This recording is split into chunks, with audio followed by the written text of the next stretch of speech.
Yo, in tonight's video, we'll be looking at creepy and scary TikToks that you should not watch before bed. Is actually Whoa. just nose that I take on that's on and off. It's on screws? magnets. I have She got a sneezed magnetic off nose. once. Spiders and stuff to climb down there. In 2012, 42-year-old Jane Hardman entered her house after a routine grocery store trip, and she was greeted by her pit bull, Cece. Cece then jumped up excitedly and bumped her nose into Jane's nose. Something seemingly innocent, but would ultimately cost Jane a portion of her entire face. The headbutt triggered an autoimmune disease to activate that Jane didn't even realize she had. And at first it only gave her a slight nosebleed, maybe just a quick bump, oh, it's just an accident. But over the next few days and weeks, it continued to swell and swell, and it would continuously bleed and bleed. And so finally, she went to her general practitioner, and doctor after doctor could not figure out why this was happening to Jane. But finally, a specialist inspected her and realized this is something that would later go on to cost her her entire nose. It would decay and disintegrate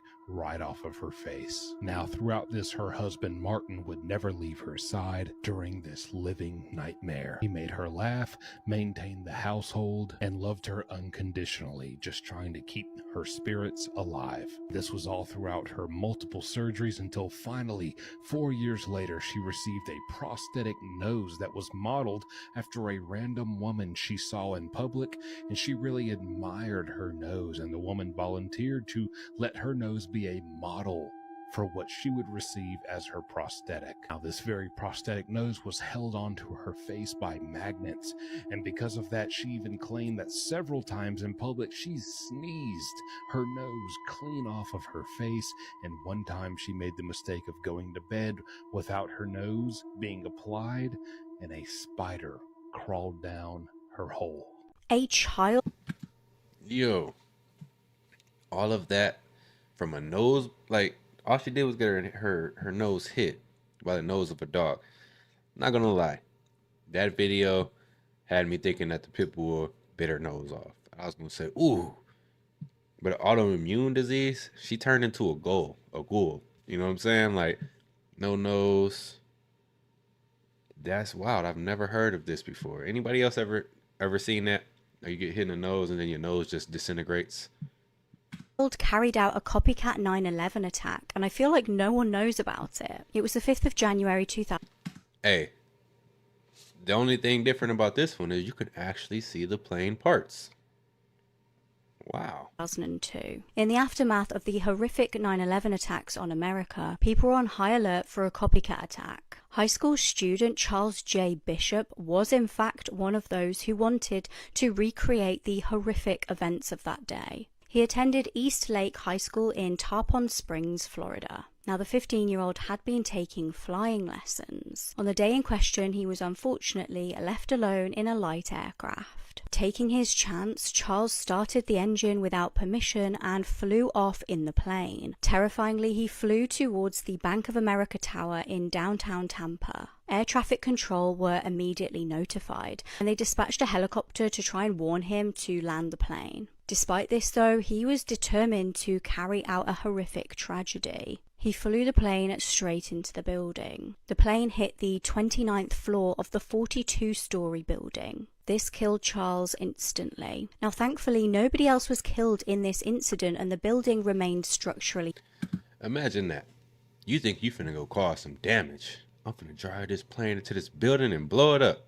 I done seen it on TV. And then you go do it. The only thing blows up is yourself. Nobody else get hurt. Building's still intact. Man, that's messed up for him. I know he probably up there or down there or wherever he at thinking like, dang, I should have thought this one through. Intact, apart from obviously some damage to one of the offices. Charles had left a self-unaliving note stating his support for certain groups and organizations, which I won't name on this app. I feel like you can probably guess who I'm referring to. We know very little about what caused Charles to want to do something so horrific. Bizarrely though, Charles's mum tried to sue the company that make Accutane. It's believed that the teenager was taking this for his acne. His mum blamed them for causing side effects such as depression, which she felt contributed to his actions that day. How far would you go to achieve enlightenment? We know the Bacchus were sucking their own dicks for eternal wisdom, but would you mummify yourself while still alive? Soku Shimbutsu are a type of Buddhist mummy. In Japan, it refers to the practice of Buddhist monks pushing themselves to the point of death and entering mummification while alive. Now that's hardcore. The process for Soku Shimbutsu took about 3,000 days. It involved a strict diet called mokujiki. The monk abstained from any cereals and relied on pine needles, resins, and seeds found in the mountains, which would eliminate all fat in the body. The monks would slowly reduce, then stop liquid intake, thus dehydrating the body and shrinking all organs. Increasing rates of fasting and meditation would lead to starvation. The monks would die in a state of meditation known as jhana, while chanting a mantra about Buddha.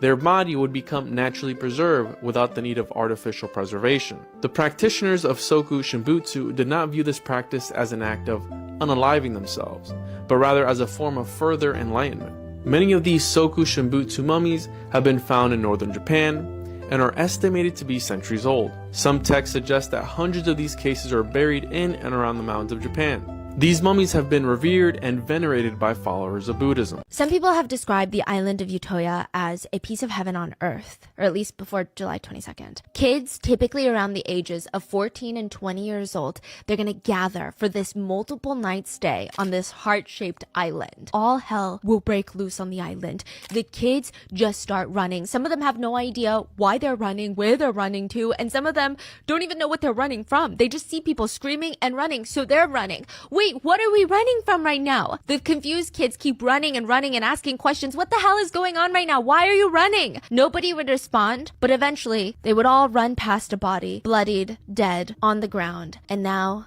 they knew what they're running from. Hello, this is the emergency operator. How can I help you? Please help us. We're on Utoya Island. There is a man walking around in a police uniform shooting at us. The line goes dead. The operator stares at his phone. What is wrong with kids these days?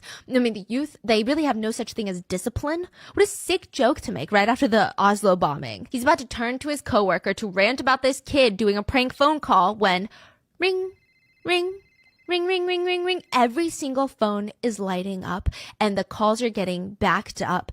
Every single phone call from Utoya Island. This was not a sick prank. This was far from that. Fascinating facts you didn't know. That's In the wild. movie Forrest Gump, the girl on the school bus who refuses to let Forrest sit next to her is played by Elizabeth Hanks, the daughter of Tom Hanks. Winston Churchill's favorite wine was Pol Roger champagne, which he has established to have drank 42,000 bottles in his lifetime. And when he died in 1965, Pol Roger ordered black bordered labels to be placed on all their bottles in his honor. In 2011, Dr. Pepper 10's It's Not For Women ad campaign included cans for the drink that used gunmetal gray so that it would appeal to men.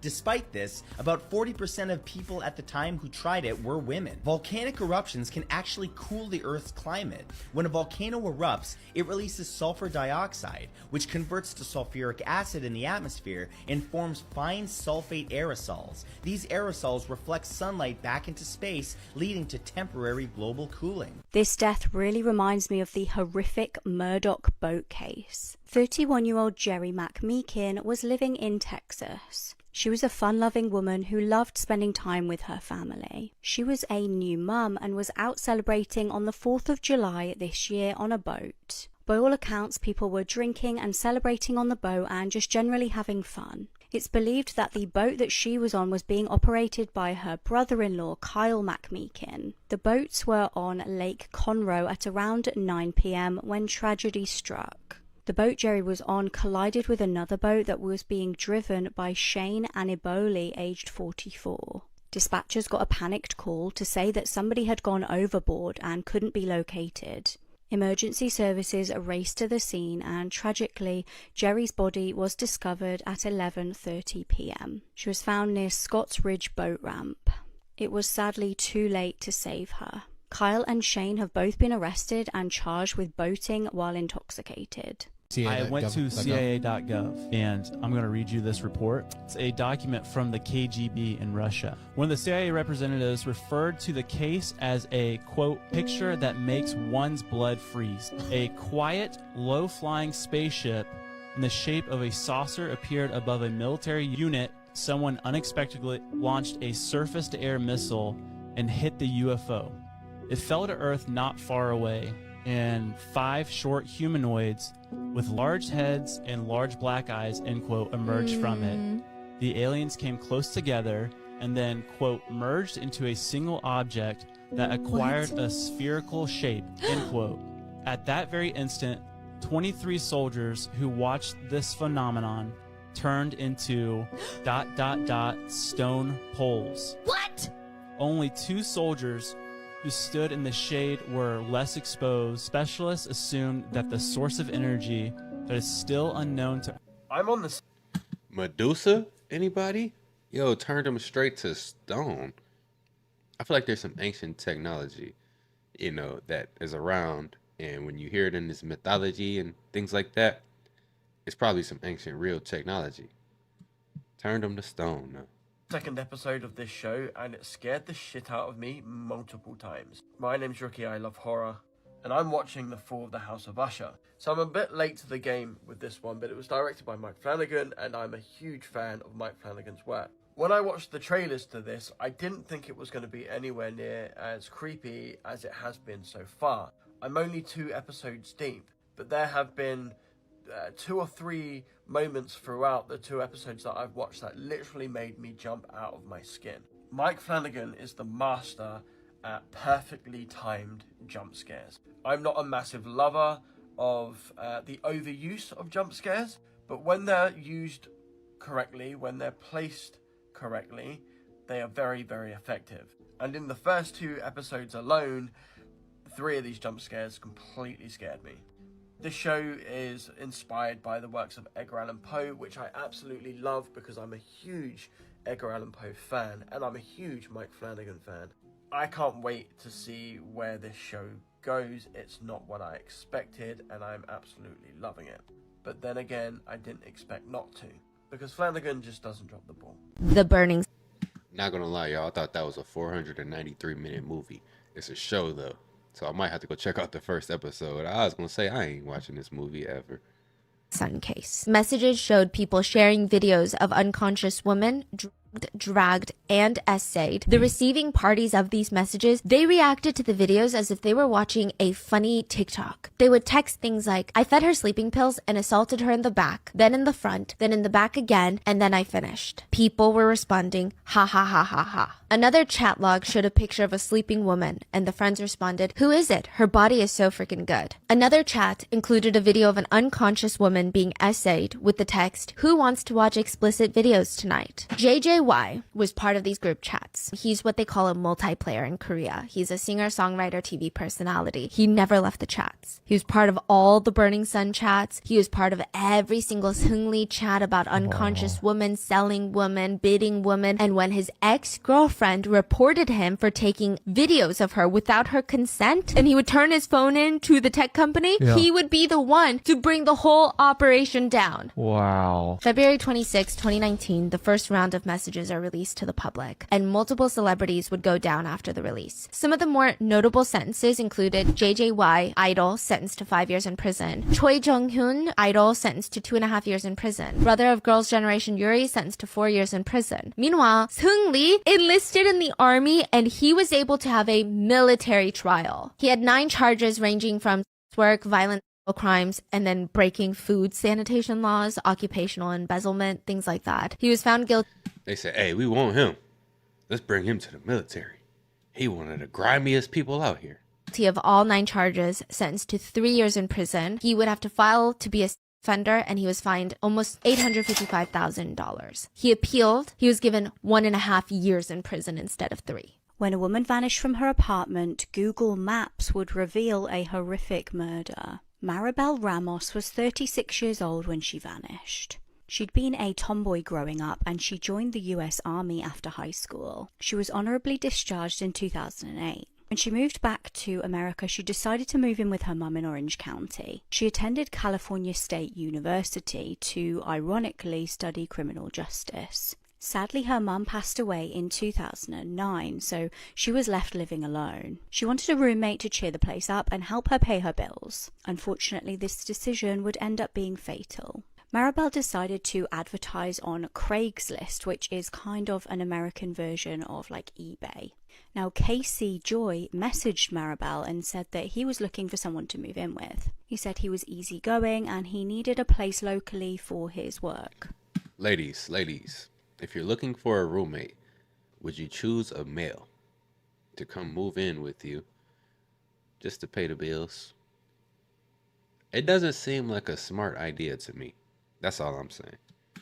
Maribel and her sister met up with Casey to just suss him out and see what he was like. They both felt he was a very nice guy. They even felt a bit sorry for him, which was exacerbated when he moved in. They noticed he rarely left the apartment, so Maribel kind of took him under her wing and started doing like food shops and going on walks with him. She wanted to keep him company in the absence of him having any friends. However, Casey soon got the wrong end of the stick. He admitted to Maribel's sister that he was in love with Maribel. Now, her sister was alarmed and said, "I'm sorry, you've got it wrong. She's not really interested like that." When Maribel heard about this of her sister, she also tried to nip things in the bud with Casey. However, although at first he seemed to take the rejection quite well, things would take a very dark turn. He started to do things very out of character, including spending a hell of a lot of money on plastic surgery to make him look different. He was clearly obsessed with her and wanted to do anything to increase his chances. On the 3rd of May 2013, Maribel was due to attend a softball game but never showed up. Her loved ones tried and failed to get in contact with her, and when they turned up to her apartment, she wasn't there. Police were informed and they scoured CCTV of the local area. They spotted her on video at 7:15 the night before she vanished. Now, Casey was interestingly the last person to see her. He told police that that night they'd had an argument, he left, went for a drive. When he came back to the apartment, she'd gone. Police then started looking into the records that they had for Casey. He was found to have a violent past, with his own sister even filing a restraining order against him. Interestingly, they also found a documented phone call from Maribel 12 days before her disappearance. This was a call to 911 in which she stated in a panic, "I'm just calling to let you guys know that if something happens that I did it because I was trying to defend myself." She told them on the call she was fearful of her roommate. They then worryingly discovered that Maribel had been trying to evict Casey from the property. He'd stopped paying towards the bills and it was just getting really awkward between the pair. Now, Maribel had been chatting to a man on a dating site called Paul Lopez. Paul actually offered to help Maribel out and helped to encourage Casey to leave the property. He said he would speak to him, which he did. However, his attempt was in vain. Now, Maribel was still missing. Casey, meanwhile, was trying to look like a grieving friend, but he was strangely not helping in the search for her. He also wasn't attending any of the candlelit vigils that they were holding in the local area to pay respects to her. Police started keeping an eye on him and seeing what he was up to. They noticed him attending a lot of internet cafes. They decided to have a look at the public computer that he was using. What they found was key to cracking the case. He was searching extremely suspicious things like how long does it take a body to decay? Now, by this point, they were following his every move and they were even tracking the computer that he was on and watched him go on Google Maps and search for a very specific tree. He zoomed into the location and then logged out. They knew they had to go to this tree. When they got to the location, they found Maribel's body. Casey had buried her in a shallow grave. Unfortunately, she had decomposed so much that they couldn't really determine her cause of death. They did, however, arrest Casey. He was found guilty of murder and given 15 years to life in prison. This is everything that happened on the news today, but it's going to be simplified in 60 seconds. A new law in Illinois now requires family influencers to pay 15% of their earnings to their children featured in their content. So this bill states specifically that children under the age of 16 should receive 15% of an influencer's gross earnings if they appear in at least 30% of the monetized content. So, this law went into effect on July 1st, and it also states that children can actually take legal action against their parents if they were not properly paid. Yo, parents, y'all ain't got no power out here no more. I'm just saying, parents really don't have no power, no say-so in nothing. You know, the government, the schools, they're the ones who control it. They control the choices. Look, they basically trying to tell your kids, like, look, challenge your parents. At the end of the day, I mean, I get it. You know, you don't want to work your kids on YouTube. That's for sure. Like, they do deserve something. But to, you know, tell the kids, hey, take your mama to court, take your daddy to court. They gonna be thinking that already. Like, I'm gonna take they butts to court. They ain't buy me these shoes I wanted. You know, even though you might be giving them whatever they want, you really don't have control over your kids in the society. And then when you do try to put some control over your kids, it's a bad thing. You know what I'm saying? New study has now revealed that people who go to bed after 1 a.m. are more likely to develop mental and behavioral conditions such as depression and anxiety. Okay. A Tesla driver shares how much 6 months of electric cost and how much money it saved him on fuel. For anybody that cares about gas cars versus electric cars, this is the grid if you want to look. For anybody that hasn't heard about this yet, there's going to be a double meteor shower happening literally this month in July. So this double meteor shower is going to be happening on the night of July the 30th. So if you want to watch it, you obviously want to make sure you go out and you don't forget about this. I'm actually going to be live streaming this entire event so we can all watch it together on TikTok. So make sure you add me so you can make sure you don't forget. A church in South Carolina has gone viral recently, even widely talked about on the national news, and it all starts with a few very strange sermons. A younger looking pastor by the name of Pastor JP is on stage giving a sermon. He says, if you ever want to know what's going on in my life, it's always what I'm preaching about. God is so good to do that every single time. One day, I'm going to preach about getting rich, strong, healthy, and finding a hot wife that loves Jesus. That's what I'm going to do. I'm just kidding. I told you I shouldn't be here today. I shouldn't be here today. He holds both of his hands up like he's surrendering, and it's kind of the whole congregation laughs. But maybe it's a slightly uncomfortable laugh because there on his ring finger on his left hand is a wedding band. Pastor JP is talking about finding a hot wife that loves Jesus when he's already married to his wife, who is also very active in the church. It's weird. It's humiliating for his wife. It sounds like he wants a new wife. Honestly, that's what it sounds like. But that's not even what makes these sermon videos circulate all over mainstream media and on social media. It's not until a few weeks later, Pastor JP gives another sermon. Pastor JP is standing in front of his congregation where he says in this high-pitched, shaky voice, I got to lay next to her, spend time with her about 4 times this week, and each time it still didn't hit me. I thought she was going to wake up, you know. I even tried to raise her from the dead one time this week. And, This sermon is from his wife's funeral after she was found dead in a national park. A sermon Pastor JP gives on how he tried to resurrect his wife from the dead because he couldn't believe it. But in that sermon, he fails to mention that she was in the process of separating from him. She had alleged that he groomed her since she was 15 years old, that he was allegedly having an affair with another woman from the church, and a long list of allegations of abuse that have been made against him. That was omitted from the sermon. When 22-year-old Jayshawn Boyd entered a New Jersey gang unit cell block in a county jail, he did not last a full minute before 6 inmates swarmed him. They viciously beat him to the ground before a final stomp to the face left him unconscious on the concrete floor. But the nightmare was far from over. Footage captured inmates repeatedly slamming a wooden mop brush into his face until the object broke apart, along with a large microwave that was dropped onto his head multiple times, and even an industrial-size mop bucket. Bro, where the guards at? See, them prison systems is different, man. I hope no one has to go there ever.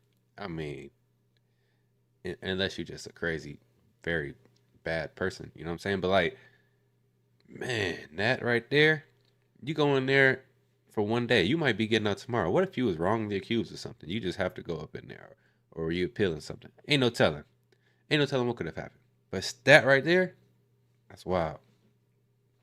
That was slammed into his skull, leaving him in a pool of cleaning solution. Inmates continued the attack for 2.5 full minutes with no assistance from the guards ever intervening as they ran around the cell block and looked for more and more objects to drop on top of his head. Jayshawn Boyd was left in a coma while inmates Lockett, Watson, Jackson, Armour, Henry, Anderson, and Hutchins are awaiting court for attempted murder and rioting. It is still unknown why this attack occurred. This Shit, they already in prison. So you're going to give them some more time so they could do it again. You know, the whole system is just, it's wild, Joe. His teacher, nicknamed Bunda Becky by students, has been put in prison for doing this with teenage boys. Rebecca Joins was a 30-year-old teacher at a school in Manchester. She was nicknamed Bunda Becky by her students. It's reported that she always laughed off the inappropriate comments and was quite flattered by the attention. She would later claim that loneliness made her do the terrible things that she did. She initially connected with some of the teenagers at school over Snapchat. She then lured one boy to meet her in secret. She took him on a shopping spree as seen on CCTV here and bought him a £350 Gucci belt. Now, after going round the shops at the Trafford Centre with him, she took him back to her flat in Salford Quays. Warning the student that no one had better find out, she engaged in an S relationship with the boy. Now, the boy's mum actually got suspicious when he returned home with a love bite on his neck. The boy's mum went to the school and reported her suspicions. Police actually got involved at this point, but meanwhile, Becky started meeting up with another student. Known simply as Boy B, the teenager began an S relationship with Becky, and what happened next would shock everyone. She made him a treasure hunt at her flat. She arranged rose petals and hid little notes around her flat for him to find. The treasure hunt ended in a final present, a baby grow stating best dad. She was pregnant with the teenager's baby. By now, police were involved, as I mentioned, and when she gave birth to the child, it was immediately taken off her. She was arrested for S activity with 2 children and was found guilty. She will spend 6.5 years in prison. Yo, the messed up part about it at the end of the day, right? I mean, it's messed up for them young boys. But for that child that was just born as well. Now the child got a very young father and a mother who's not going to be there. They just take the child. The child gone now. Who knows who's raising that child at this point? The man had attacked Kimmy in the alleyway, put her in a chokehold, dragged her into his apartment. Kimmy decides to just make a run for it. She books it, trying to get past him and head straight for the door, but he reaches out his arm, grabs her, slams her down, and drags her into the bedroom. He throws her onto the bed and starts forcibly undressing her. He's licking her all over her face and chest area, and every time he would get near her, she would fight hard. She's pushing him away, scratching him so hard that there are chunks of his skin lodged between her fingernails, but it's like he doesn't even care. He doesn't even feel it. The only thing he feels right now is the overwhelming sensation to urinate. He always had to urinate before he has intimate relations. So he walks over to the restroom. Kimmy lunges for the bedroom door, slams it shut and locks it. And now she starts looking for an escape route. So behind her, she's hearing slamming on the bedroom door and she just needs to hurry. But before she can even get a limb out the window, the door to the room slams open. She gets thrown onto the ground. The man punches her twice, then another 3 times in the face. She's screaming, apologizing, pleading with the man, but he's not listening. He's just slowly unrolling duct tape. He's tying her arms together and then her legs, and he ties her up with so much duct tape she cannot move. She's screaming the entire time, screaming for help, telling him that it hurts, he's hurting her, that she's sorry, she won't do it again, until the very last little sound, and he covers up her mouth. In moments like this, you think, if someone could just hear someone else's screams, like a neighbor, right? Or someone, that would change things, right? Mm-hmm. Well, someone does hear Kimmy scream. There is another person inside that room. There's 20 other people, to be exact, inside that room. What? In the corner of the messy bedroom, there's a small light. Kimmy's phone. She had kicked it to the corner when he broke in through the door. 20 people were on the line, on a phone call, listening to Kimmy getting assaulted. 저기요, 지금 성폭행 당하신다고요? 성폭행 당하고 계신다고요? 네네. 들어갈 때 다시 한 번만 알려줄래요? 여보세요. 주소 다시 한 번만 알려주세요. This evil father married his teenage daughter and then he killed her. Stephen Plattle is literally a weirdo from day one in our story today. When he was in his 20s, he met 15-year-old Alyssa online. He lured her to meet her in person, which is illegal because she's 15 and he's in his 20s. And then he started a relationship with her, getting her pregnant. Alyssa was only 17 when she gave birth to her and Stephen's daughter, Katie, but Alyssa says that Stephen was really abusive towards their newborn daughter, and also she was struggling being a teen mom, so she made the really difficult decision to put Katie up for adoption. Katie lived an extremely normal and happy life with her adoptive parents, but when she graduated high school, she wanted to meet her biological parents, which is completely normal.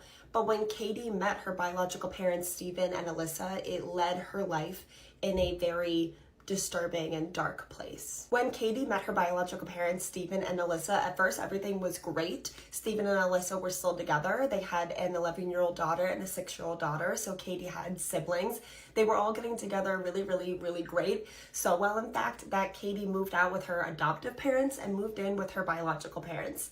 But within a few months, Katie would be pregnant. Eventually, Katie's biological mom, Alyssa, moved out of the home because honestly, her marriage was pretty rocky. It obviously had been for a while.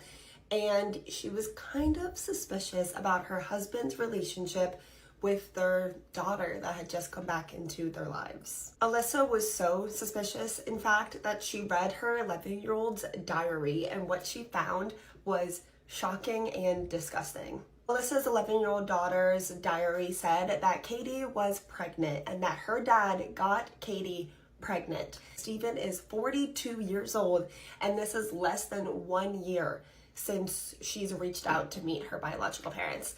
The diary also said that Stephen wanted his other 2 younger daughters to call Katie, their big sister, their stepmom. Like, how confusing is that for children, a 6-year-old and an 11-year-old?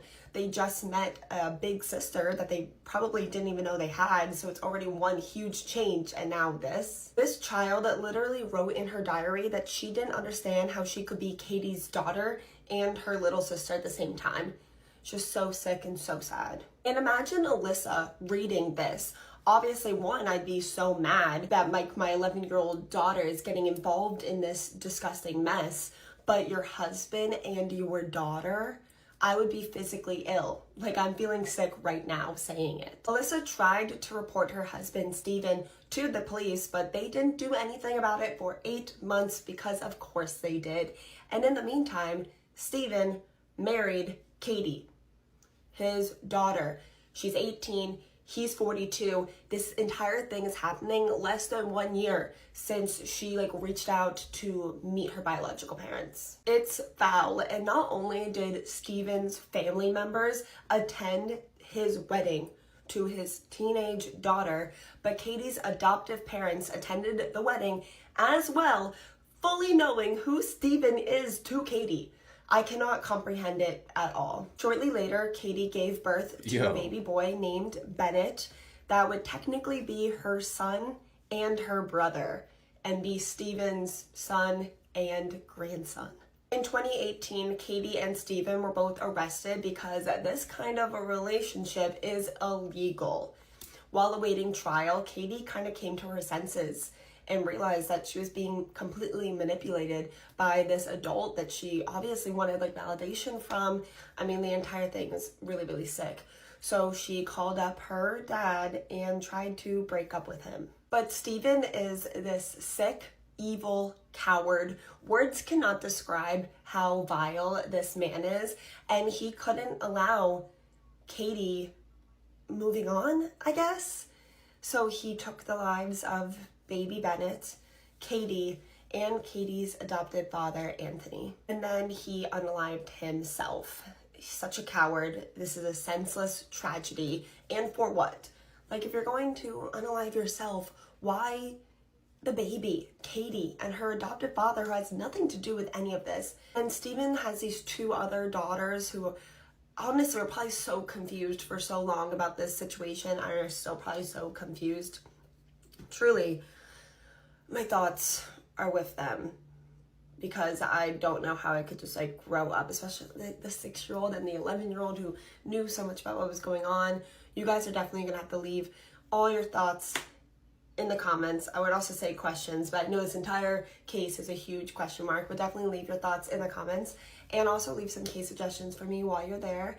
I love you guys so much. Thank you for watching, and I'll see you guys tomorrow. Creepy facts that will disturb you. Somehow the organs in your body know exactly what order that they're supposed to be in. So when surgeons perform their job, they don't typically reorganize them because they rearrange themselves correctly automatically. The chemical composition of human tissue is so similar to that of pigs that the average individual would not be able to tell the difference between pork and human in a blind taste test.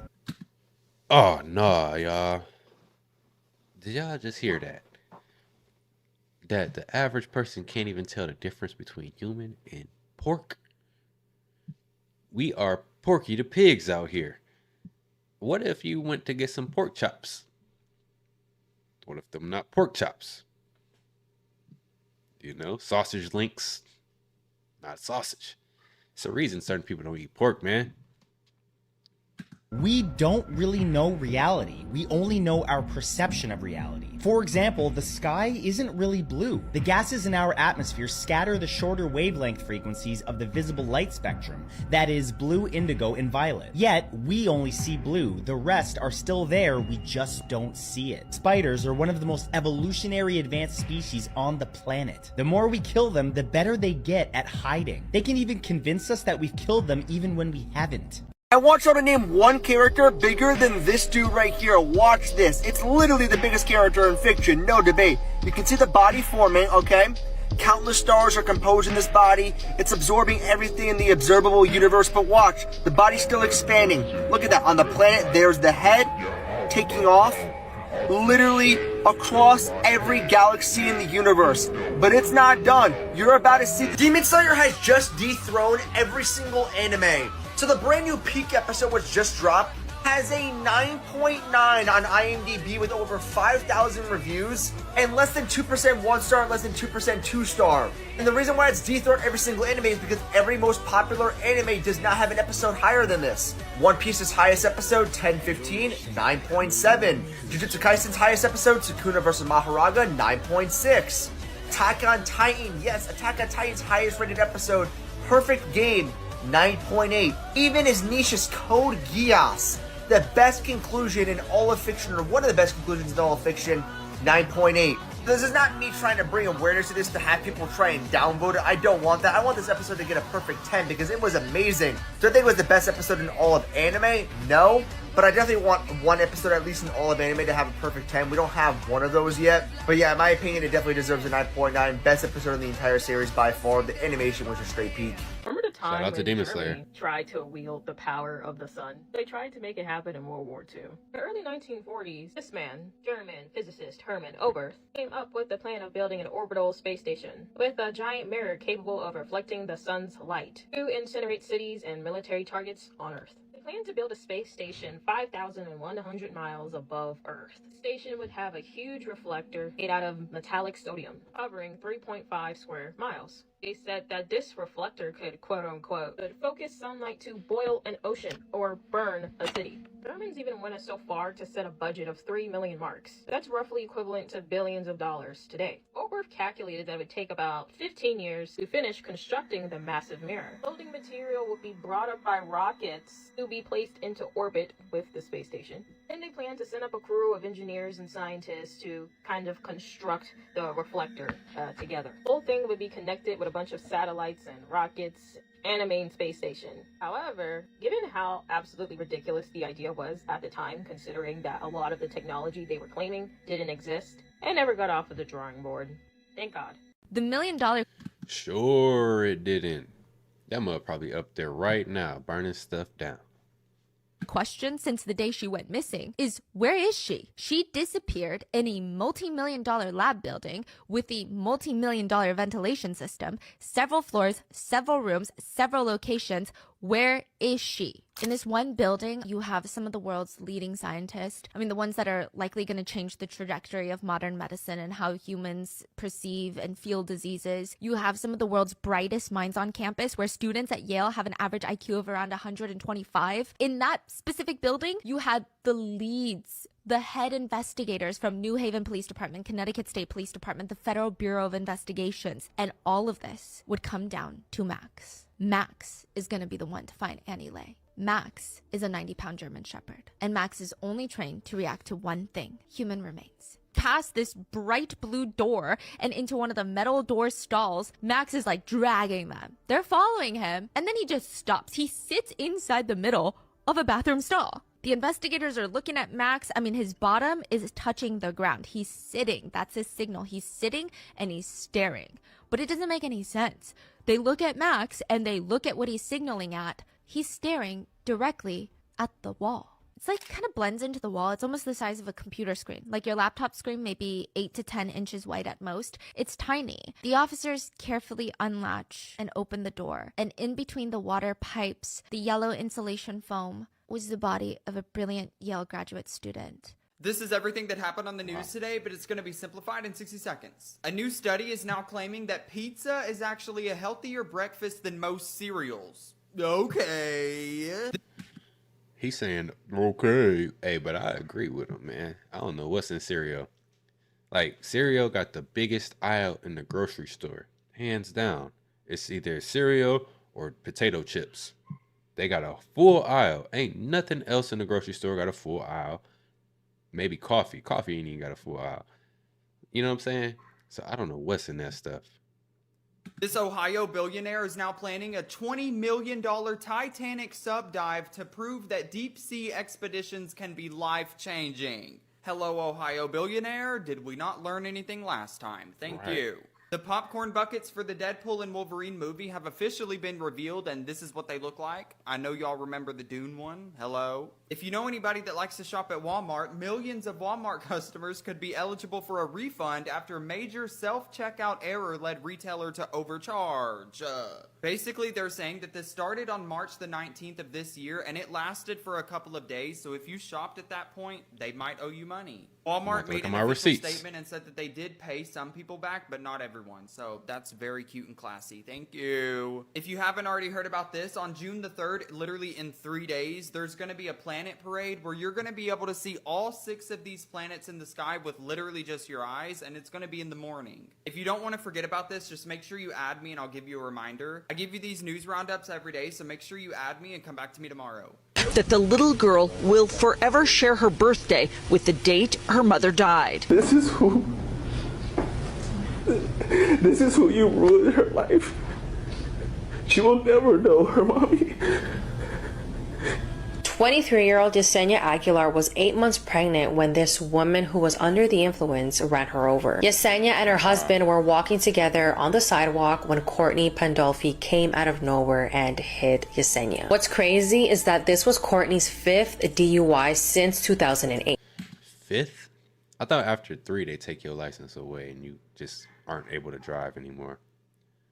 Don't know if that's still the case. Fortunately, after an emergency C-section, the baby survived. But the mother didn't, and the father, James Alvarez, says that it's been difficult accepting the fact that his wife died on the same day that his daughter was. In February of the year 2000, Owensboro, Kentucky, Mark Tatum would go to bed one night complaining of a common slight headache. Nothing out of the ordinary, but by morning, it had become utterly unbearable. And so Mark's wife, Nancy Tatum, rushed him to the hospital where his condition rapidly deteriorated. So a specialist there found that Mark had a rare and deadly disease called mucormycosis, a fungal infection that would give him essentially 48 hours to live unless severe and drastic action was taken. And so it was. Doctors removed both of his eyes and his nose, along with a large portion of his surrounding face. Oh, man. Nancy Tatum, his wife, said this in an interview about just the suddenness of this tragedy. All this happened within a week. I mean, you know, he was fine, and then all of a sudden he wasn't. And within 2 or 3 days, they were telling me that he probably was not going to make it. Later, after this surgery, a sculptor named Scott Ficus donated his time to craft Mark a realistic-looking facial appliance. And so taking care of and cleaning Mark's artificial face has now become a daily routine for him and Nancy. And what does Mark Tatum have to say about all of this? He says his tear ducts are completely gone, and therefore he has no tears, and so he does not cry, he only cries from his heart. This is all the news you're not going to see on TV today, but it's going to be simplified in 60 seconds. Scientists have now created robots with lab-grown human skin, and it's freaking people out. This is what they look like. Why are we doing this? Thank you. Lab-grown human skin. That means that there are lab-grown humans, period. You can't tell me that there's not from this point on. Expert is now warning iPhone users to turn their device off once a week. So they're saying that by turning your phone off once a week, it could potentially prevent malware and spyware from being uploaded to your device. So this former Starbucks employee reveals the most common mistakes that customers make when ordering. Okay. So the first tip she's giving is to ask for light ice so you get more drink and less water. She's also telling people that if you get a soy-based drink, do not add vanilla syrup because soy milk already has vanilla syrup in it. So you're just paying extra for no syrup that you don't need because it already has it in the soy milk. And then the last tip she's giving is to not buy bottled water. You can just ask for a free cup of water. Save the planet. People have just found the scene where they think that the Simpsons actually predicted the Hawk-Tuah girl, so that's crazy. Another mysterious monolith popped up in the US, but this time it's in a different state. So the one that we just found was like a week ago and it was in Las Vegas, but this one is in Colorado and they don't know if they're linked, but can we figure this out? Who's putting them? I give you these daily roundups every day, so make sure you add me and come back to me tomorrow. This case is extremely disturbing, so please be warned before watching. This woman sold videos of herself SAing her infant children on Snapchat. There aren't many cases that have me actually speechless, but this was definitely one of them.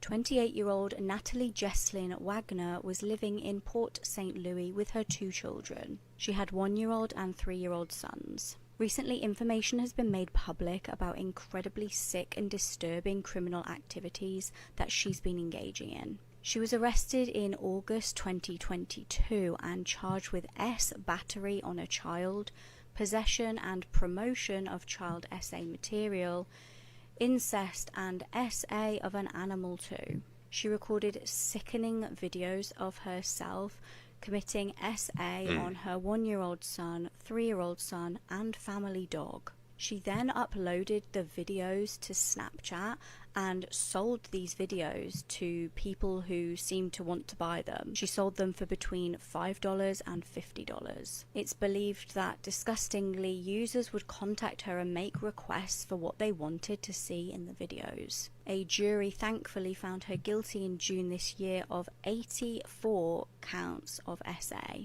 The children have thankfully been taken out of her custody and are being looked after by other relatives. Natalie has been sentenced to 21 life terms in prison. You know the joke, why did the chicken cross the road? Yeah. You know it's mad dark?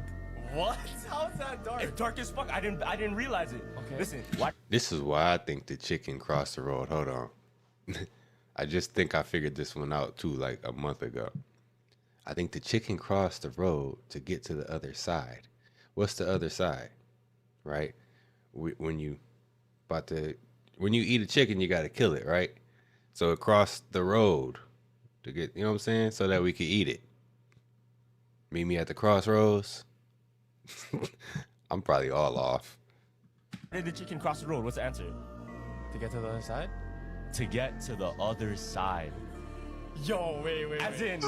In this video, yeah, a I knew I was right. Archaeologists confirmed there's something more under the Sphinx, and then they changed their minds. John Anthony West and Robert Shaw claimed in 1995 that they uncovered a network of previously unknown tunnels beneath the historical monument, from which the Egyptian authorities quickly banned them from continuing any research. And who was the main dude behind this move? None other than Zahi Hawass, who for the longest time was quite literally the gatekeeper of all findings surrounding the Egyptian pyramids. Former Antiquities Minister of Egypt, any discoveries about ancient Egypt Egypt had to go through this guy. He himself called the findings American hallucinations, effectively deeming them lies and misinformation. I sure know about that. But then in 1996, 1 year after the ban, the Egyptian government approves an excavation project around and under the Sphinx, led by Zahi Hawass. They even released promotional videos of Zahi entering tunnels beneath the Sphinx, something he had called absurd just a year earlier. In one clip, he even enters the Sphinx through a hole, goes deep into its subterranean caves, and claims that even Indiana Jones will never dream to be here. He goes on to say, all on record, "We are now inside the Sphinx in this tunnel. This tunnel has never been opened before. No one really knows what's inside this tunnel, but we are going to open it for the first time." His words, all quoted on record by Mr. Gatekeeper himself, basically suggesting they had just uncovered the greatest archaeological finding of the century just a year after calling it misinformation. Then, 2 years later, out of nowhere, Hawass immediately shuts down the entire project and absolutely insists there's nothing down there. And nothing is under the Sphinx at all. What you believe,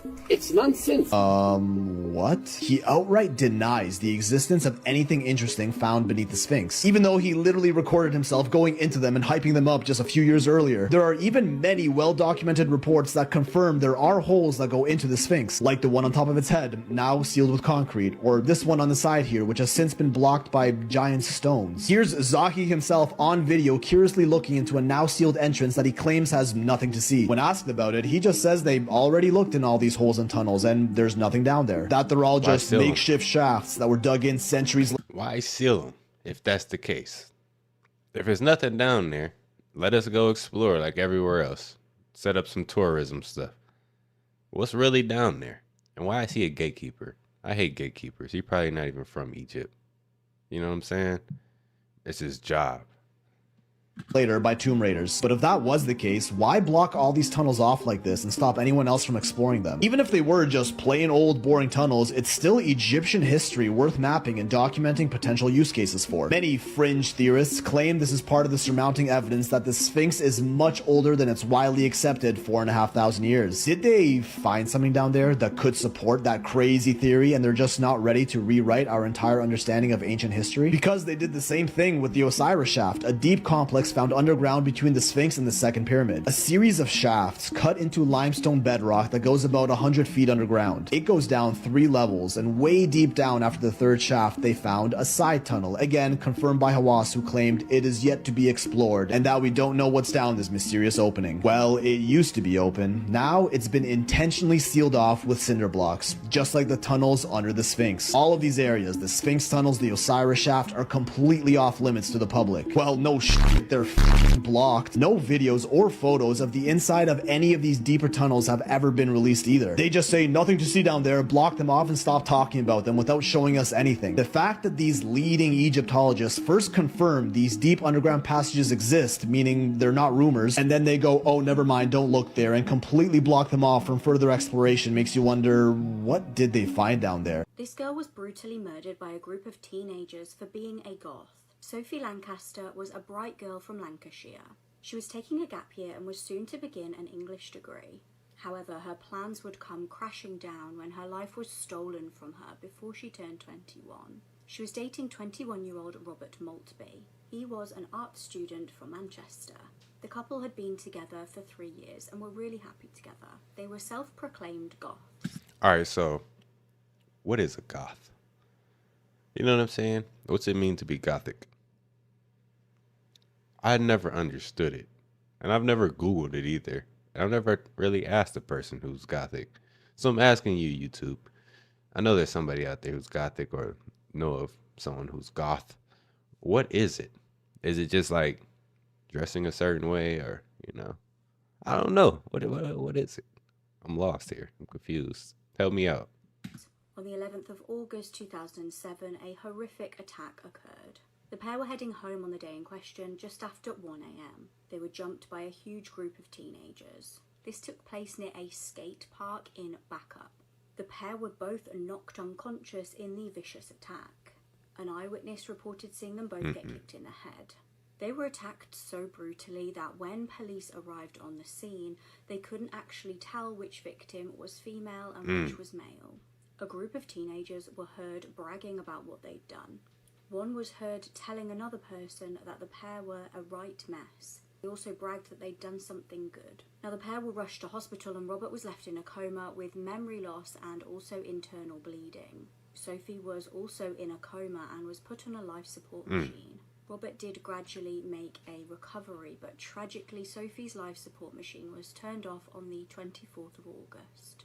Police began the painstaking task of trying to identify the callous attackers. They were told by eyewitnesses that there were about 5 or 6 people in the group. Investigators ended up charging 5 teenage boys with the murder. At the gang's trial, all 5 males pleaded not guilty to murder and grievous bodily harm with intent for the attack on Robert. The court were told that the motive for the crimes was literally the fact that the couple dressed differently. Ultimately, Brendan Harris was found guilty of murder. Ryan Herbert pleaded guilty to murder. They were both given life to serve at least 16 to 18 years. Joseph and Danny Hume, who are brothers, and Daniel Mallet were sent to prison for grievous bodily harm with intent. The judge stated, at least wild animals when they hunt in packs have a legitimate reason for doing so, to obtain food. You have none and your behaviour on that night degrades humanity itself. This is everything that happened on the news today, but it's going to be simplified in 60 seconds. A new study has now revealed that it's actually better to eat 2 burgers instead of 1 with fries. So that's crazy. Also, another study has just revealed that 1 liter of bottled water actually contains, on average, 240,000 pieces of plastic. Walmart is now officially replacing all of its price labels with digital screens, but they're promising that they are not going to use it for surge pricing. Why did you have to say that? That seems like a scheme. Gas prices are now predicted to hit $4 per gallon as a bipartisan group pushes unconventional solution. So they're saying that the AAA is now predicting $4 per gallon on average this summer. And they're saying that the Credit Card Competition Act aims to reduce often overlooked hidden costs associated with credit card swipe fees, potentially lowering prices for consumers and businesses. This new app is now being slammed for allowing users to creepily spy on nightclubs using hidden cameras. Okay. So basically this app is called Tonight, and it's an app where you can just see the vibe of the inside of a club before you go, like if you want to know what's happening, but people are saying it's creepy. I give you these news roundups every day, so make sure you add me so you can come back to me tomorrow. Recently in China, though, a WeChat text thread goes viral because of something that was left inside of a hotel room. So the text thread in question is a group chat filled with 39 people, a giant group chat. And one of the girls is there, and she texts into the group, which one of you was the last to leave the hotel room? Reply ASAP or I'm leaking the photos.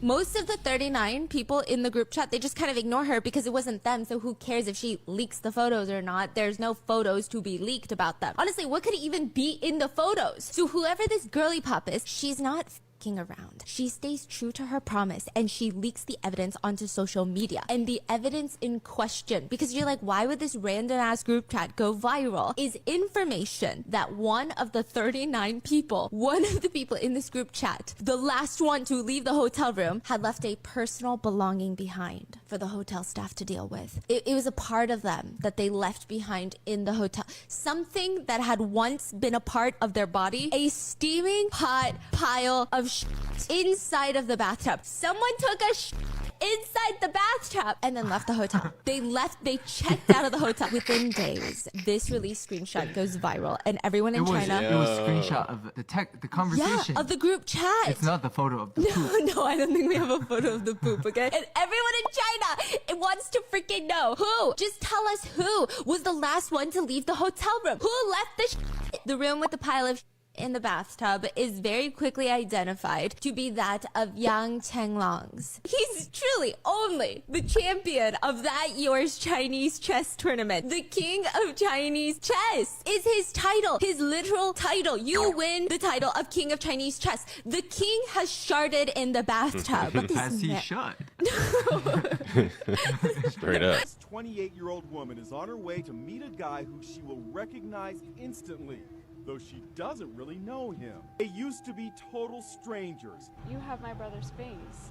In March of 2012, an incredible surgery was performed on 37-year-old Richard Norris. Norris had spent the last 15 years essentially living in hiding as a recluse due to the fact that his face shocked and disturbed the public. Norris had been involved in a pew-pew accident in 1997 that took away his upper and lower jaw, lips, and nose. All hope seemed to be lost for him until the family of 21-year-old Joshua Aversano was found. Joshua had been unalived in a tragic car accident, and his family had been approached by doctors working with Richard Norris to ask if they would be willing to donate their son's face to Norris, being that both of the men's faces originally somewhat resembled each other, and the family agreed. So in 2015, the sister of Joshua came face to face finally with the man who now wears her brother's face. And she reached up and kind of brushed his forehead and could only say, "Wow."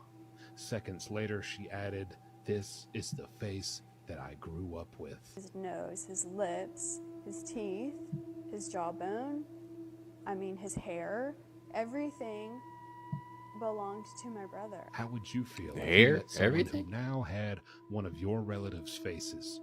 And what would you even say to them? One of the most shocking Korean cases to date, the Burning Sun case. In 2016, in South Korea, a woman walks into the police station to report that her ex-boyfriend had taken explicit photos of her without her consent. The ex-boyfriend then gets called into the police station. His phone was conveniently broken. But the police, they're thinking, we're gonna have the man send his phone in to a data forensics company and have an IT specialist look at it to see if they can recover any data. So an IT specialist takes it in. We will refer to him as Park. Park gets assigned this man's phone, and he's trying to work on recovering any and all the data from the device. He recovers almost everything. Over 200,000 text messages, videos, photos. Anything that could be recovered, he's recovered it. And what he saw were images of women unconscious, naked, videos of unconscious women being essayed, women being drugged and abused.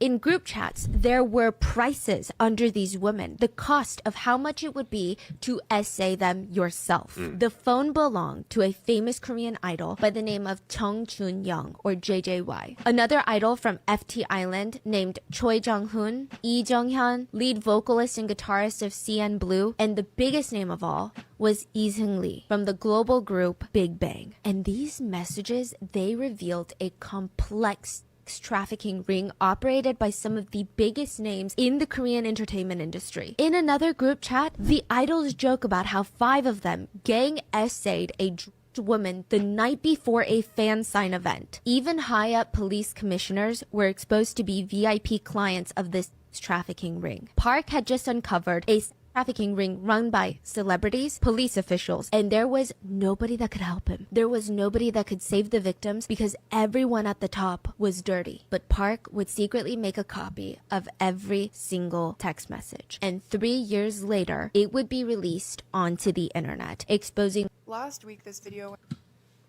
Y'all thought the diddler was bad. Yo, wait till you hear about the Big Bang group in China. It'd be all type of rings around the world. Went viral showing a group of teens dumping buckets of trash straight into the ocean. And yesterday, those teenagers finally turned themselves in. They've been identified as 15-year-old Charles R. and 16-year-old Michael K. The group was attending the annual Boca Bash event where hundreds of people gather on their boats to party. A content creator called Wavy Boats starts filming this specific boat because it was speeding away from the event despite the huge swells, and accidentally captures them committing a crime. They captured the teens dumping 2 full trash cans filled with bottles, cans, and plastic cups straight into the ocean. And when they noticed the drone filming them, they started celebrating. Both teens have been charged with 1 count of causing pollution, a 3rd-degree felony. They face a maximum of 5 years in prison and a $50,000 fine if convicted. The chairman of Florida's Fish and Wildlife Conservation Commission wants the teens to do 500 hours of community service. I think prison time is a little overkill, but if they spend hundreds of hours picking up trash on the beach, they'll probably learn something. Take a closer look at this photo. Although at first glance this looks like a lovely family photograph, if you look closer, it's just about the most disturbing photo that you could see. It was New Year's Day 2011 in Caloocan in the Philippines. Local politician Reynaldo Dagsa was 35. He was a member of the peacekeeping action team and therefore had inadvertently made enemies with people involved in organised crime. He was gathered together with his family outside of his house. He was just about to take a photo of them all together. That's when his assassin popped round the corner.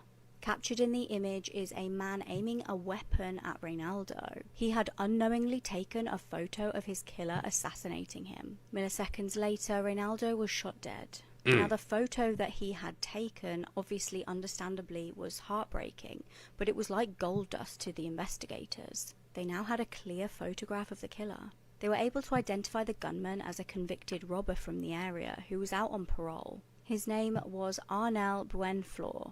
It's believed that he took a disliking to Reynaldo due to the fact that he'd helped to get him arrested. Following the assassination, he was arrested once more. His accomplices were also arrested shortly after. Police station, Karen admitted to being with Ben and also acknowledged that this was wrong. So at first it seemed like she did have some type of remorse, but then she went on to say, quote, "Well, if I were to divorce my husband tomorrow and Ben would have turned 18, I would imagine that we would continue to see each other." Which honestly confused a lot of people. You know, they were like, okay, do you actually feel like what you did was wrong, or do you not feel like what you did was wrong and you're just basically waiting for Ben to turn 18? After her arrest, she did have to resign from her teaching position, and when her husband Stephen heard what she had done, he just could not believe that his wife had abused a 15-year-old boy, so he packed up everything from the house, moved out, and said that he needed a break from the marriage. Fast forward to the trial, Karen pled guilty to the essay of a boy under 16 years old, and this could carry a maximum sentence of at least 15 years. During the trial, she was asked, "Why did you do this? Like, why did you cross this line?" And she basically said that she was very neglected by her husband, and that pushed her to pursue this relationship. Now, her husband Stephen was there during the trial, and when he heard this, he started to feel very guilty. He spoke out and said that if he had known Karen had felt so neglected, he would have stopped traveling for work because then she would have never done this. After that, he started to show up to the trial every single day to show support for Karen because he truly felt like this was his fault. Now, this rekindling didn't really last that long, and in the end, Stephen divorced Karen because it's not really his fault. Just because he traveled for work does not mean that his wife had to go get involved with the minor. As for how Ben felt about this, he spoke out during the trial and said that he didn't feel like he was a victim. In fact, he insisted that he was the one who pursued Karen, that he doesn't regret what happened, and that he doesn't believe he was harmed by this. However, a handful of psychologists have spoken out about this, and they state that just because Ben doesn't see himself as a victim doesn't mean he isn't. However, the judge actually agreed with Ben and was like, listen, if you don't feel like you're a victim, then I'm going to take that into consideration. And in the end, he sentenced Karen to a 22-month suspended jail term, which basically meant that she was let free. However, the prosecution did appeal this, and in the end, she was resentenced to only 6 months in prison, and she also had to register as a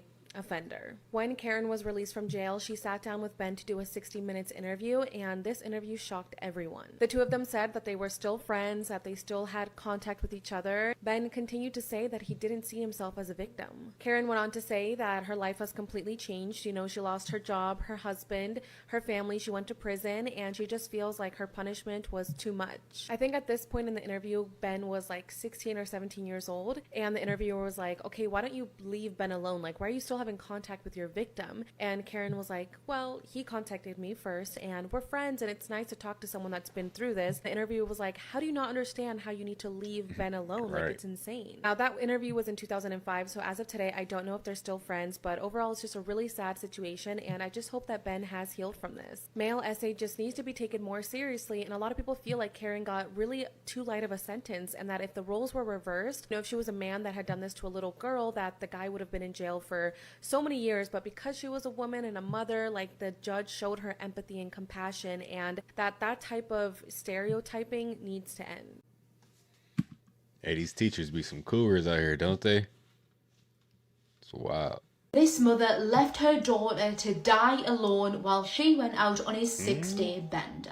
I'm True Crime Caitlin, and this is the case of Verfi Coody. 17-year-old Verfi and her 20-month-old daughter Asia lived together in a flat in Brighton. The block of flats that they lived in was run by the YMCA as supported housing for young families. Despite outwardly appearing as a good mother, Verfi didn't let her responsibilities as a mother overtake her social life, and so in the run-up to her 18th birthday, she and her friends all got together and began planning a really big celebration, Verfi having no consideration into her childcare. On the 5th of December, Verfi would leave her flat in Brighton and travel to London to be with her boyfriend to begin the celebrations, leaving Asia behind at home alone. Leaving Asia was something that Verfi would actually do pretty regularly. Prior to this, she had left Asia home alone at least 5 other times. One of these instances was when Verfi left Asia for 2 full days so that she could go to a friend's birthday party. Again, Asia is 20 months old. She was so used to being left alone that experts believed that Asia would no longer even cry out for help or cry out for her mom because no one ever came to comfort her.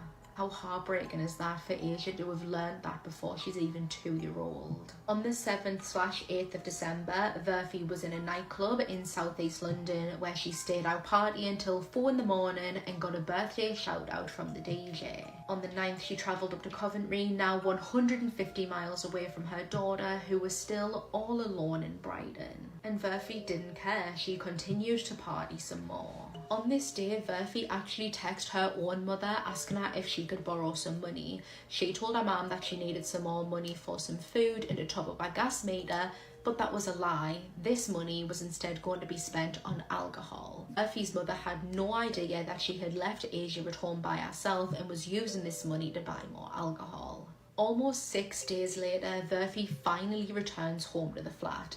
She spends around about 3 hours inside of the flat doing God knows what up until 6:10 p.m. when she finally rings 999, telling the operator that her daughter wasn't breathing. When the paramedics arrived, Verfi told them that Asia had been poorly for the past couple of days and that she had recently given her some Calpol. Paramedics would describe Verfi as incoherent, distressed and distraught. When they got to Asia, they would find that she was cold at the touch, unresponsive and had signs of rigor mortis. She would be rushed to the hospital where she would sadly be pronounced dead. Asia's post-mortem would show that she died from starvation, influenza, with signs of dehydration and severe nappy rash. Her cause of death was determined to be from neglect. After the YMCA heard about the news of Asia's death, they decided to do their own investigating, and that is when they reviewed the CCTV footage which showed them that Verfi had left Asia all alone for 6 days. Upon seeing this, they contacted the police. Verfi tried to lie to the police and told them that she was with Asia the entire time. However, it didn't take long for them to refute that. They had the CCTV evidence showing her leaving and not coming back for another 6 days. They were also able to use data from her phone showing that she was not in Brighton in those 6 days. At Lewes Crown Court, Verfi Coody admitted to manslaughter.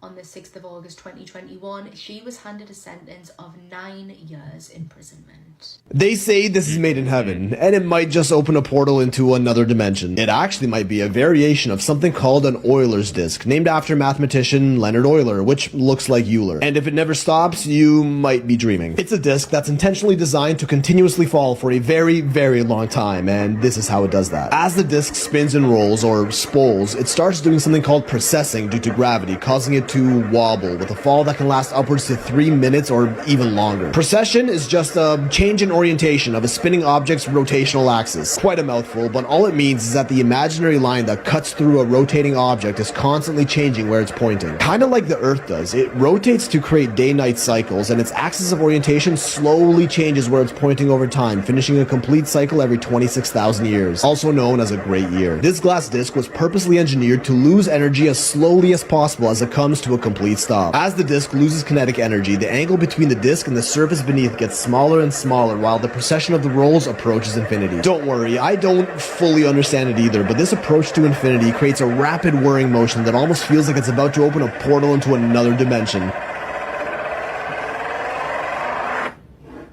Mathematically, this disc should technically spole forever and just keep getting faster until the end of time, but it comes to a complete stop due to friction, vibration, and air resistance. You know, physics getting in the way. The length of the fall can be extended even more if it's spun on a mirrored surface using the signature Euler's disc design of a chrome-plated steel puck, held in a balance between gravity pushing it down and an upwards force exerted by the vibration of the mirror base. The low-friction mirror slows down the energy loss even more and is slightly indented in the middle, which helps it keep going too. And no one technically actually knows the exact details of how this particular Euler's disc design even works, apart from its inventor, Joseph Bendick, as it's a trade secret and this disc is trademarked and sold by only one company. The most disturbing crazy. toys ever made. Baby's First Baby is a toy doll created by artist Darren Cullen in 2012. Intended as a social commentary, his goal is to raise awareness of teen pregnancies and what pregnancy really entails. As such, the doll has stretch marks, comes with spare diapers, milk bottles, and even its water breaks. And as if that wasn't horrifying enough,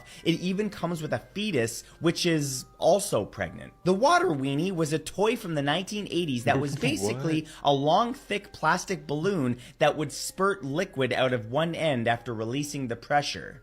Yeah, essentially, kids would loosen the clamp at one end, fill the balloon with water, tighten it again, and then turn the little knob at the bottom and squirt water at someone. This woman says she was framed for her boyfriend's murder. John O'Keefe was born on December 8, 1975 in Braintree, Massachusetts. He grew up with his family and with his two siblings, Paul and Kristen. After receiving a master's degree in criminal justice, John went to go work for the Boston Police Department, living just outside the city in a suburb called Canton. John was described as a saint, as someone who was selfless, and as someone who everyone cared about. When his sister Kristen and her husband passed away, John actually became the sole guardian for their two children. As for his love life, John started a relationship with a woman named Karen Reed when he was in his 20s. However, their relationship didn't last long. In fact, an entire decade passed before John and Karen reconnected and began dating again. Their relationship seemed normal, but John's niece has spoken out, and she says that their relationship, quote, was good at the beginning, but bad at the end. Now, let's fast forward to January 28th, 2022. That day, John and Karen went to the Waterfall Bar and Grill, and they ended up running into a bunch of John's acquaintances from the police force. This included a man named Brian Albert and his sister-in-law, Jennifer McCabe. So they were all hanging out together at the bar, and then just after midnight, Brian invited a bunch of people over to his house to continue partying. Karen drove herself and John to Brian's home, but she only dropped John off. She didn't plan on staying and hanging out with them or anything like that. She just dropped John off at the doorstep and then she drove home. However, later that morning, Karen woke up in a panic at around 5 o'clock because she realized that John wasn't in bed lying next to her. After calling and texting John but receiving no response from him, Karen started to worry. She decided to call up Jennifer, who again was there the night before with her brother-in-law Brian, and they were all hanging out, and she was like, "Hey, I cannot find John. Can you help me look for him?" Jennifer was like, "Yes, I'll join you." So the two of them started driving around and they ended up going back to Brian's house. And there, outside of Brian's house, they found John lying in a snowbank unconscious. Karen tried to give him CPR while Jennifer called 911, but unfortunately there wasn't much that could be done. Now, it was clear to medical examiners that John's death was a murder. He had abrasions on his right arm, he had cuts on his face, he had 2 black eyes, and he also had some skull fractures. In the end, his cause of death was determined to be blunt force trauma and hypothermia. Everyone was just absolutely heartbroken, and everyone was wondering, how did this happen and who did this? Well, this is when first responders came forward and stated that when they first arrived at the scene, they heard Karen say, quote, "I hit him." Okay, go to part 2. Terrifying facts you will wish you didn't know. The last one will keep you up at night. At a certain depth, water will start to pull you down. In 2009, a caver named John Edwards Jones ventured into Utah's Nutty Putty Cave. He became trapped in a passage known as the Birth Canal. Despite 27 hours of rescue attempts, he remained there, stuck, upside down, ultimately dying from cardiac arrest due to physiological stress on his body. His body still remains there to this day, forever upside down. There are approximately 200 frozen bodies on Mount Everest. They are used as landmarks by mountain guides. If ducklings are bored, they can become cannibalistic and eat each other. When Disneyland's famous Pirates of the Caribbean ride opened in 1967, the skeletons were real human bones. The Imagineers couldn't create skeletons that met Walt's standard for realism, so they decided to go to UCLA and actually get the real thing. This terrifying case will put you off ever babysitting again. It was 1977 in the beautiful area of Colorado Springs, USA. 14-year-old Maria Honzel was in desperate need of some extra pocket money, and what better way to earn some money than to babysit for a neighbor? She would often look after her neighbor Janie's children to earn some extra cash. She was more than happy to do so again. Janie's sons were 8 and 6, and they were really easy to look after for the evening. They lived in North Nevada Avenue, which was a nice quiet community where things out of the ordinary rarely took place. On the 7th of February that year, Janie went out for the evening, leaving Maria in charge. Now, Janie made sure to keep ringing the teenager just to check in and ensure that everything was okay at the house. She spoke to her just a couple of hours before getting in at around 11:15. Horrifically, when she arrived home, she was faced with something out of a horror film. The house was eerily silent. Janie immediately felt that something was wrong. She crept through the house, wondering where her babysitter was. Then she got a hideous fright. In the master bedroom lay Maria's bloodied dead body. It was clear she'd been stabbed in a vicious attack. Police were alerted and Janie desperately went to see where her children were. Now, thankfully, they were unharmed and asleep. There were no signs of forced entry into the home, so police started wondering whether Maria actually knew her killer. The eldest of Janie's sons actually was able to provide a witness statement. He said that he did see a teenage boy wrestling with Maria into the bedroom. He seemed to be holding his hand over her face. He provided a detailed description of this teenager, but unfortunately nobody was identified. Forensic teams collected a blood stain from Maria's clothing. Unfortunately, at the time, the technology wasn't really there to do anything with it. That was until years later. In 2019, the police department decided to reopen the cold case. Then, after another few years, they finally got a match on the DNA on the clothing. The killer was identified as William Kernan Jr. Now, Maria knew him and he had actually been interviewed initially in the case. However, he was never deemed a suspect. He unfortunately ended up dying of natural causes before he could face justice for the grisly crime.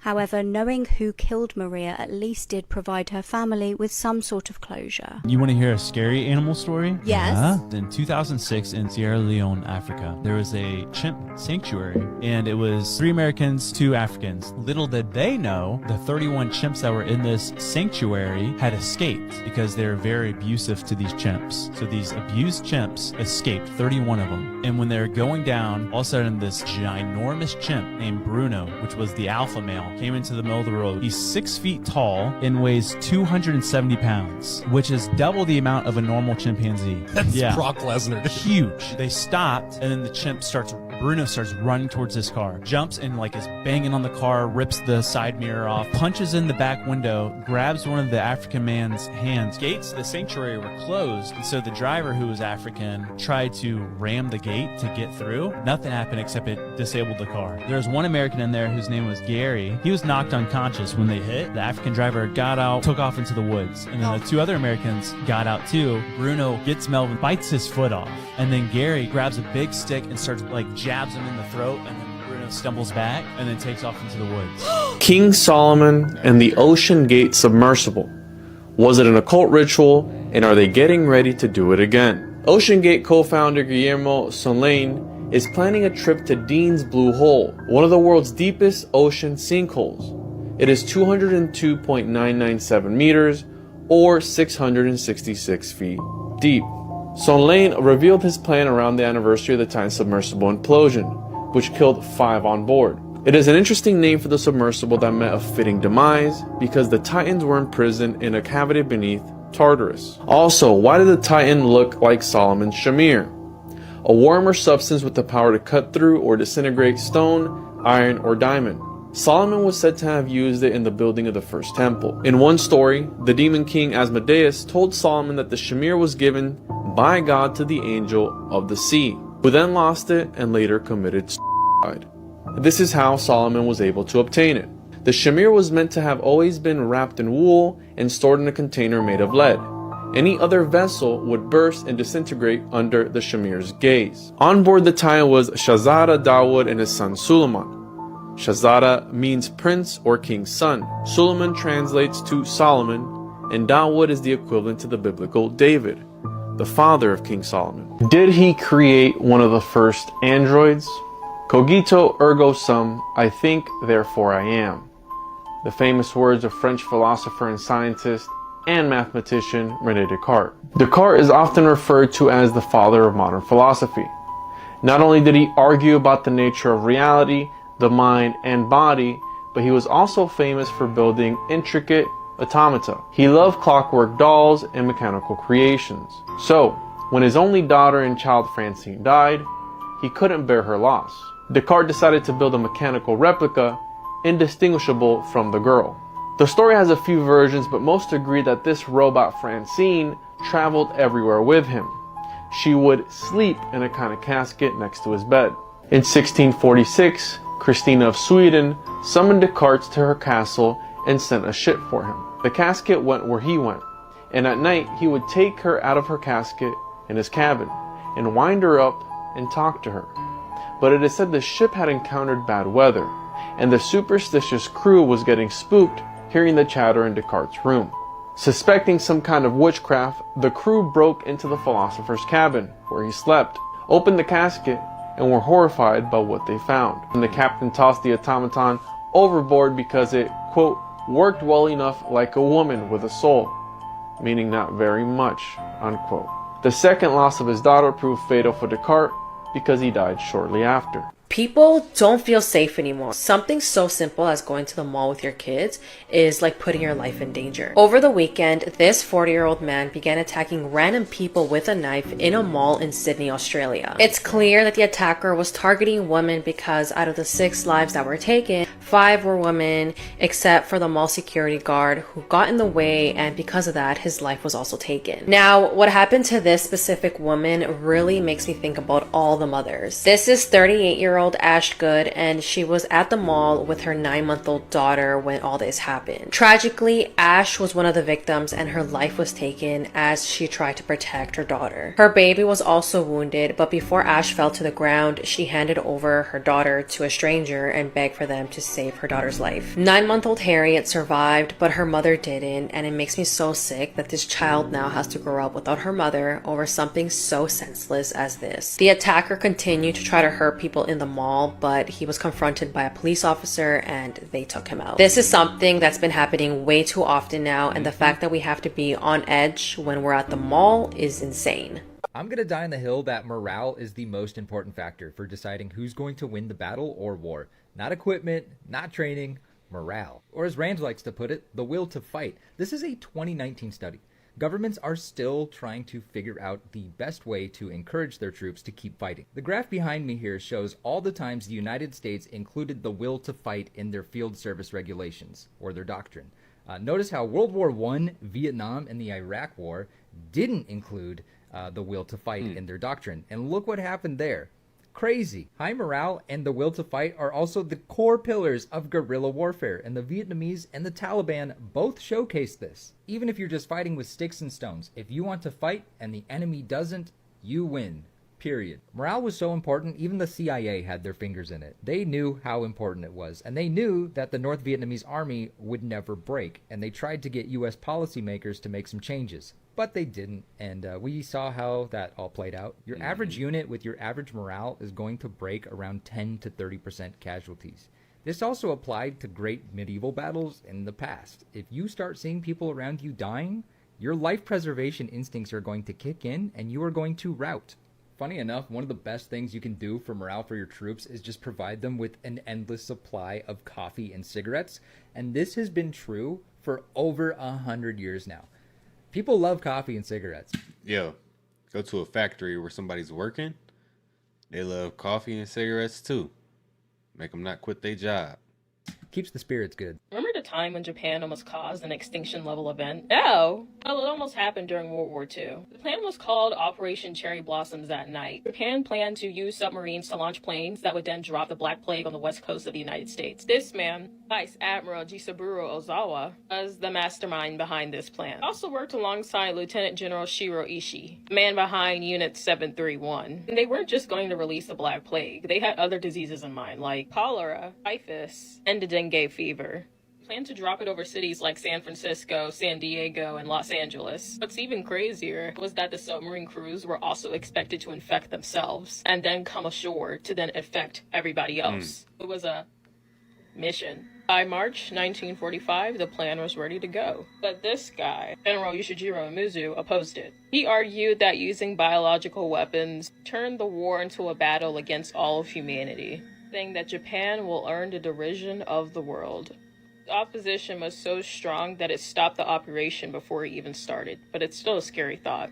This 24-year-old teacher was kissing her 5th grade student during school hours. This all came to light when the boy's mother overheard her 11-year-old son speaking on the phone with Madison Bergman, her son's teacher. She felt like something was off, so she went through her son's text messages and found inappropriate conversations between them and then reported it to the school. And the 5th grader told investigators everything. He said that him and Madison spoke on the phone almost every day and that he got her number during a ski trip. And get this, Madison got engaged with her longtime boyfriend on the same day she attended the ski trip with this child. They found out that the essay was going on during lunchtime and after school. Investigators also found disturbing notes inside Madison's backpack between her and this student where they constantly talked about kissing. They even found text messages where Madison admitted that she loved him so much but needed to stop talking to him because she knew it was wrong. She was supposed to get married in July, but obviously that's not happening, and she was arrested and charged with child SA and was released on a $25,000 bond. This man committed mass murder because he was attracted to trees. It was the 10th of November 2010 in Apple Valley, Ohio. I believe the date from this photo is actually incorrect and the camera was set wrong. Now, the neighborhood was a quiet one and things out of the ordinary rarely happened.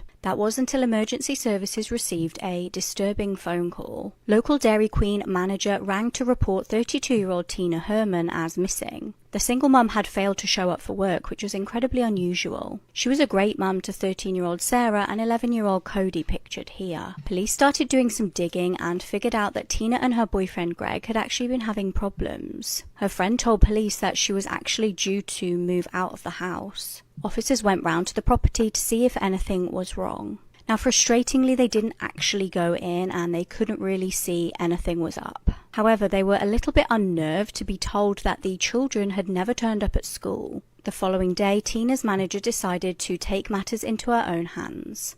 She went into Tina's house and discovered a horrific scene. She rang police, frantically shouting that there was blood everywhere. Disturbingly, there were 3 pools of blood and drag marks along the floor. The bath had blood in that was 2 inches deep. However, there were 2 sets of footprints on the floor in blood, one seemingly matching young Sarah's footprints. Did this mean she got out alive? Now, police interviewed Tina's boyfriend, who seemingly had an alibi. He was actually at work, and this alibi checked out. Now, investigators started looking into the bin bags and tarp that were found at Tina's home. Turned out that these had been purchased from a local Walmart. Now, Walmart reported that somebody did actually purchase those items around midnight. They identified the male on CCTV and traced his car in the car park. He was Matthew Hoffman. He was a local man who'd also been charged with burglary previously. A SWAT team showed up at his house and arrested him. Shockingly, they found Sarah tied up and gagged under a pile of leaves in the cellar. The poor child told officers that her and her brother had been ambushed by the random man when they came home from school. He had tied up the young girl and SA'd her. Horrifically, Matthew admitted to police that he'd killed Tina and her son, as well as her friend Stephanie. Now, Stephanie was Tina's friend who'd simply gone round to try and help her move out. Matthew hid the dead bodies in a hollow tree. A psychologist stated that it was likely that Matthew had dendrophilia, a S attraction to trees. This would also explain all of the leaves in the house. He was sentenced to life in prison without the possibility of parole. All the news you're not going to see on TV today, but it's going to be simplified in 60 seconds. The OceanGate co-founder is now claiming that he can safely put humans on Venus. I'm not saying anything about this. A new study has now revealed that hippos can actually briefly fly. So basically, they're saying that this study discovered that whenever hippos move at full speed on land, all 4 of their feet are regularly in the air for brief moments. So technically, they can fly for 0.3 seconds. McDonald's has now officially discontinued their salad offerings in America due to a lack of demand. So, Apple is now aiming to mass produce AirPods with cameras by 2026. They're saying that the reason why they're going to have cameras on the AirPod is so that it can enhance the spatial audio experience. So, for example, the camera could detect when your head moves and it could adjust the sound. So, Apple is now also officially classifying the iPhone X and the first generation AirPods as vintage. So these products are so old that here's the official list of all the Apple products that are vintage, which is literally crazy. The iPhone 4 is reasonable, but the rest of them... If you don't want to forget about the meteor shower, there's going to be a double meteor shower happening on July the 30th, so if you want to make sure you don't miss it, I will give you a reminder, so make sure you add me. And by the way, I'm also going to be live streaming this entire event on TikTok, so if you don't want to miss it, you can also just come to that and we're all going to watch it together, so make sure you don't... What did I say? What did I say? What do I even do with myself? Guys, this is not a drill. The purge has begun. Those of you who did not leave the pubs, you're gonna learn. Guys, I am speechless. I'm speechless. I really am. Let me come off my phone. It's shining light. It's shining light. Wait. She said the purge has begun. What's going on with that? I ain't trying to see no purge type stuff. You know, I did hear that. Dang, what city was it? It was some city recently. They said somebody was just going around pew-pewing random people. I ain't really heard too much about it since then, so I hope not. Hi, Tom Connell here. We've got a huge unfolding story in Australia and right around the world, but we can't bring it to you in the normal way. Why? It's affecting us at Sky News, at Foxtel, many customers, many users, many businesses. What's happened is we believe a malware company called CrowdStrike has essentially gone... Wait. Y'all read the bottom? It said FAA is grounding flights in the U.S. 911 systems and ATMs are down. And his sources tell him that OnlyFans is beginning to glitch. I wonder who his sources are. That's a funny one. And if we have a look at our studio here, this is what it looks like on many computers right around the world. Now, technical operators call this the BSOD, the BSOD, the blue screen of death. People... Looks like I picked the wrong week to quit sniffing glue.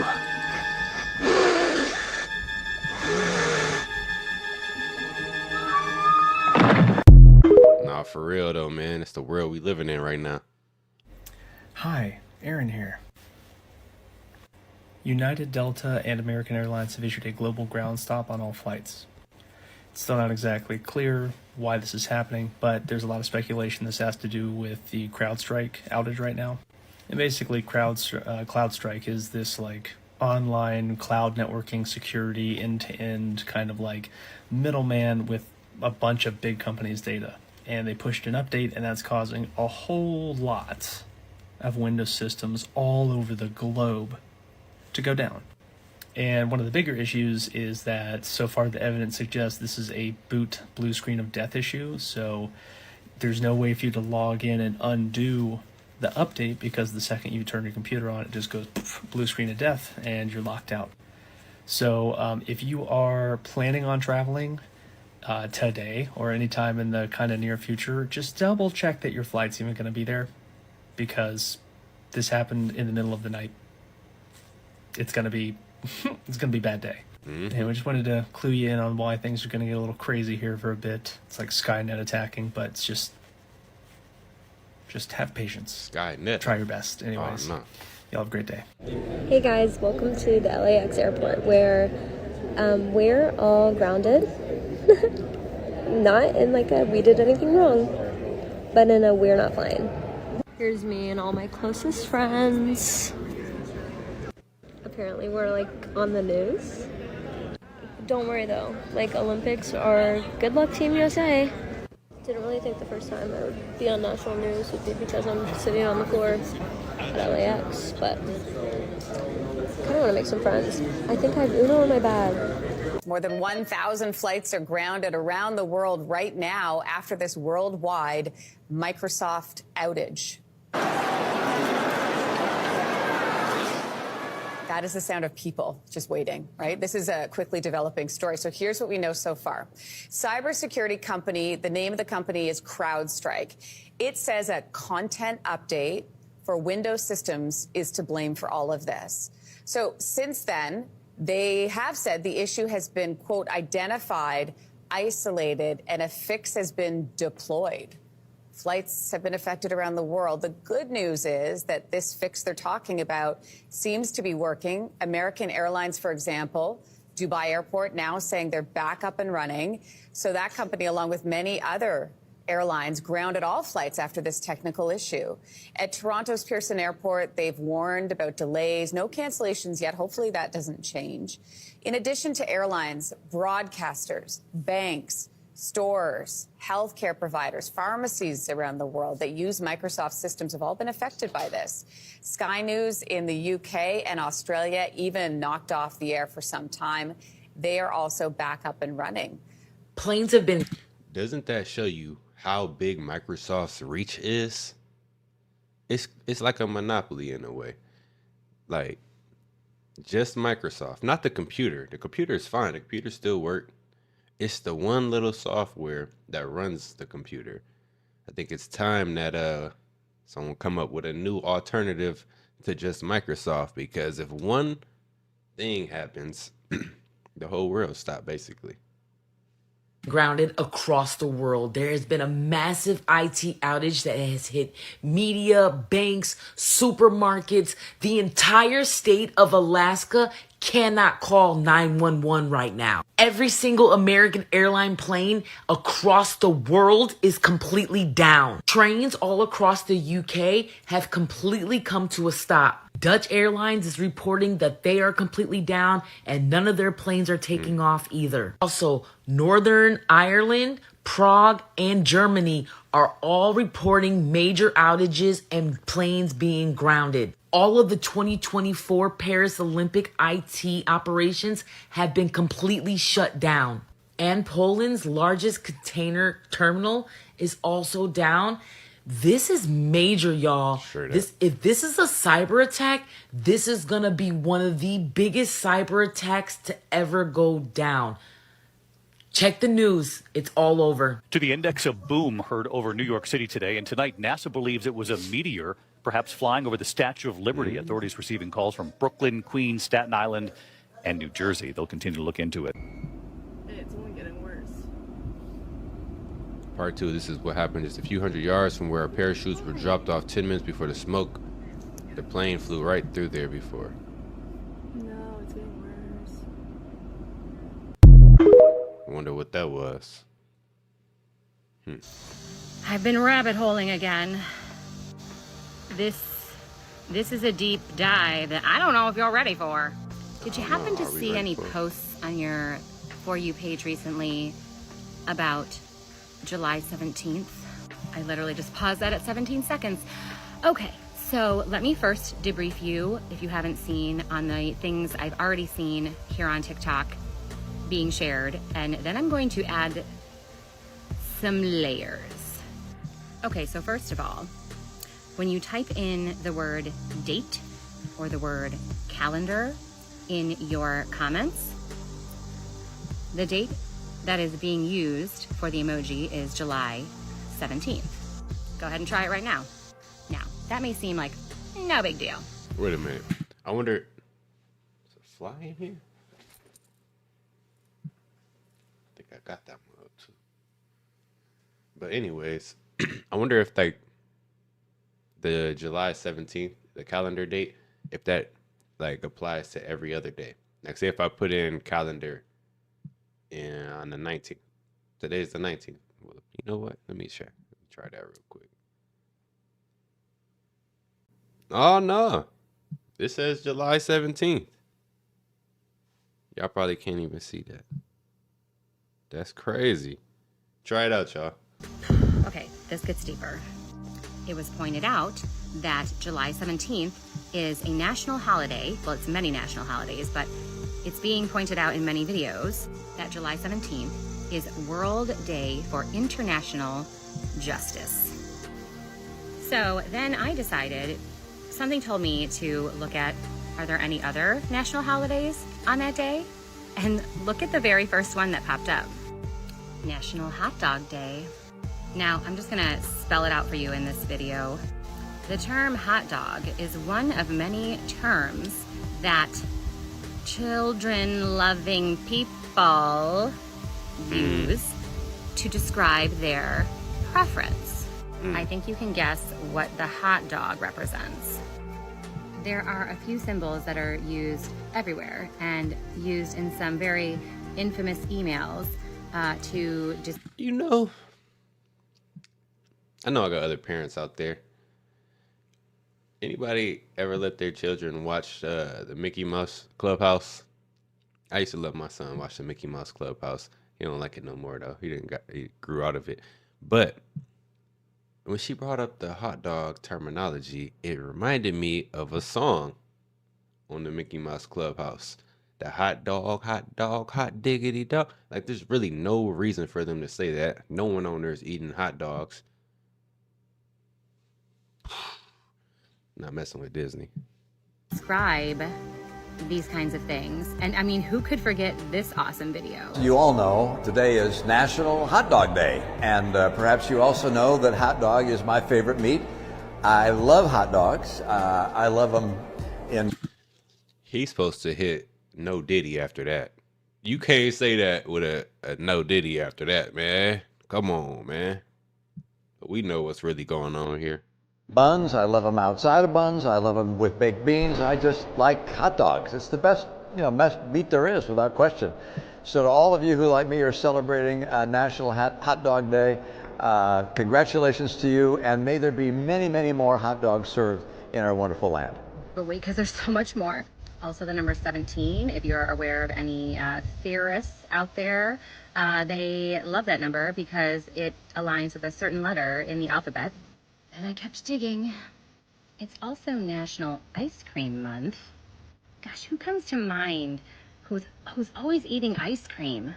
By the way, this is for entertainment purposes only. This is completely made up and just a fun little story. So who's always eating ice cream? Oh, right! And look at so many different Joes. Now, if you didn't know this one, ice cream cones also have significant symbolism. Okay, but there's so much more and it gets deeper. It's also National Make a Difference to Children Month. Are we sensing a theme? And then I came across this.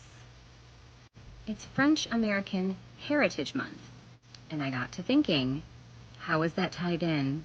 After the French Revolution, when we became friends with France, in 1886, 'twas the French that gifted us the Statue of Liberty as a symbol of friendship, freedom, and democracy. Now, this is next level, but do you know who the Statue of Liberty looks an awful lot alike? Huh. That's a coinky-dink. So you see, friends, it's all out there. Sometimes you just have to do a little digging and a little puzzle work. Little Tetris for my Gen Xers. And then on Sunday, we have a full moon. So, July 17th, Wednesday. Keep your eyes and ears open. I think a lot might happen between that day and Sunday for the full moon. Okay, No that lie. was your deep dive rabbit hole lesson for the day. Leave me some love in the comments, questions. Did I miss anything? Let me know. Have a great night.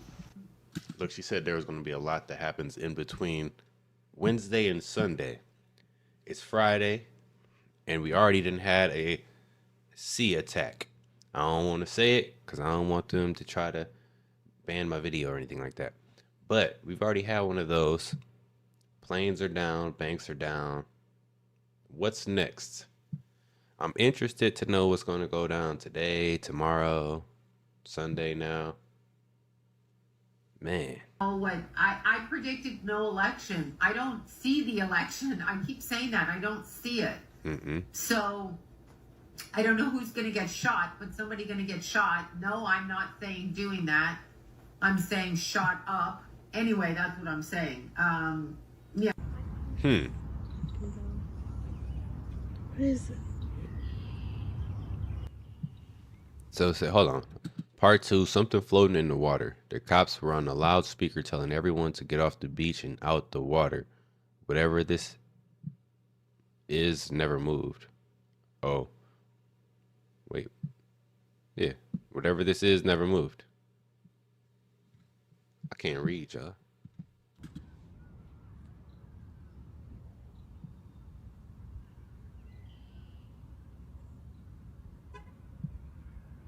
That's strange, though. See, I'm not swimming in no lakes no more. I used to swim in lakes. I'm good on that. I don't even want to go in one. I don't know what's in the lake. I don't know who's in the lake.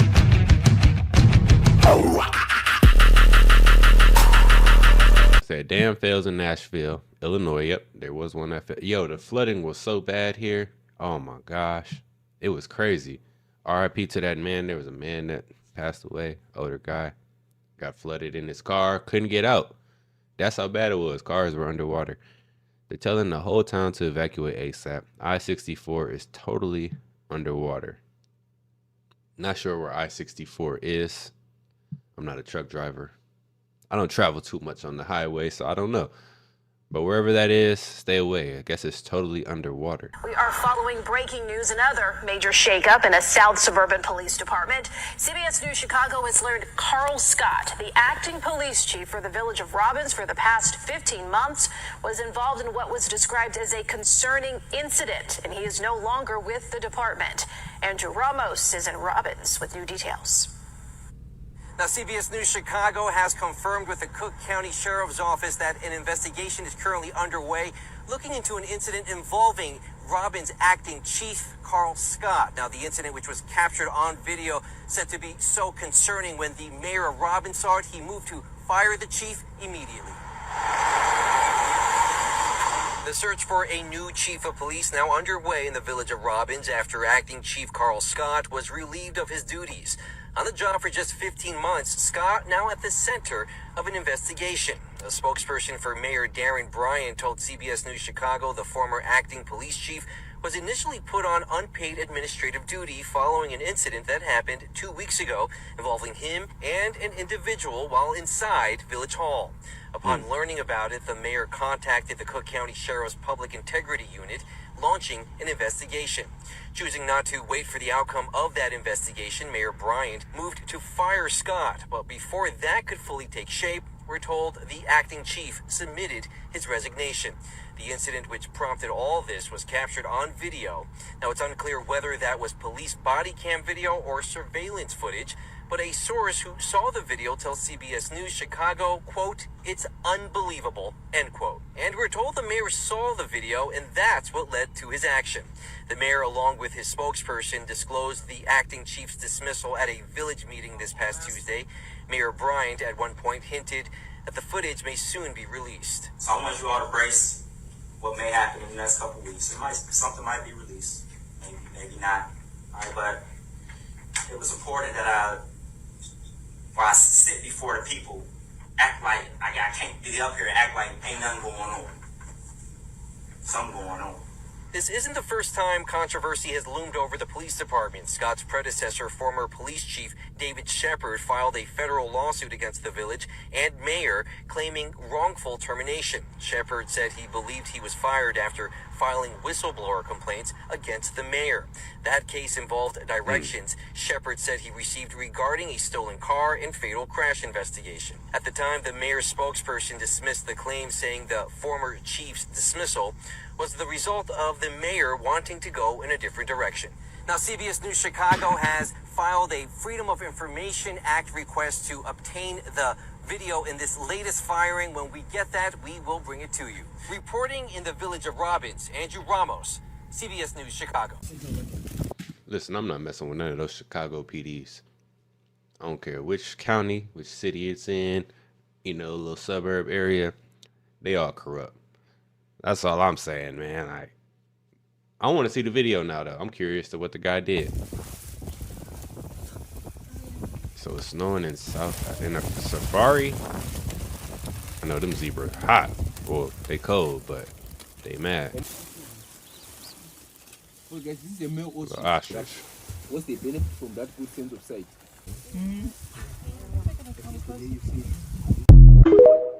Like, they probably don't know what to do. The world changing. Companies across the world. NBC has confirmed that a new update issued by cybersecurity firm CrowdStrike has caused this outage, and the company is in the process of rolling back that update. The list of global companies impacted included Microsoft, Visa, a number of airline and telecoms groups, Amazon Web Services, major social media firms, Gmail, and banking companies. That's pretty much everything. Should we just sit back for the day and rely on a little bit of paper? Thank goodness we've got our tech correspondent here, Arjun. Yeah, well, look, CrowdStrike obviously is a major global cybersecurity firm.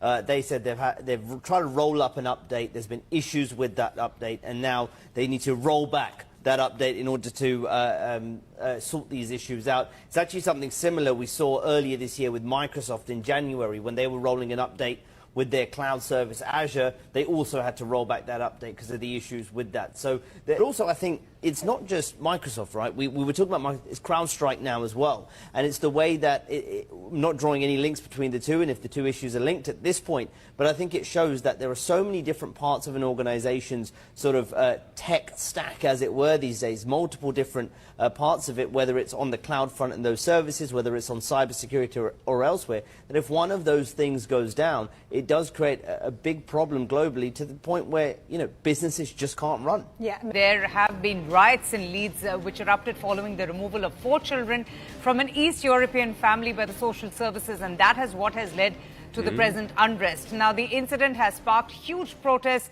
across the United Kingdom. As you can see there, visuals of the protesters burning a lot of items on the streets. Many on social media, including Nigel Farage, has even taken the opportunity to blame immigration for the present turmoil in Leeds. Residents, in fact, in Leeds have also been urged to be careful, to stay at home, take all precautionary measures, and a large number of people have also been deployed to other areas as well. Police are responding to the disturbance, invoking agency workers and the children as it being a serious disorder incident. Okay, so after the social services removed 4 children from a family of Eastern European descent, and that is what has sparked the unrest. That is what has resulted in the tension in the area. Bangladesh is experiencing a near total internet shutdown in the country. The demonstrators have torched the country's television station. The day after, Prime Minister Hasina appeared on the network seeking to calm the escalating clashes over controversial quota issue that has killed at least 39 people.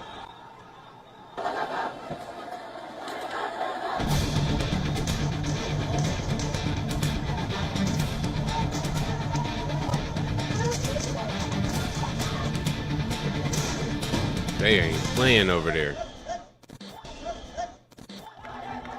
Bangladesh is on the boil. The students are on the warpath. Capital city Dhaka has become a battleground as thousands of students are refusing to budge.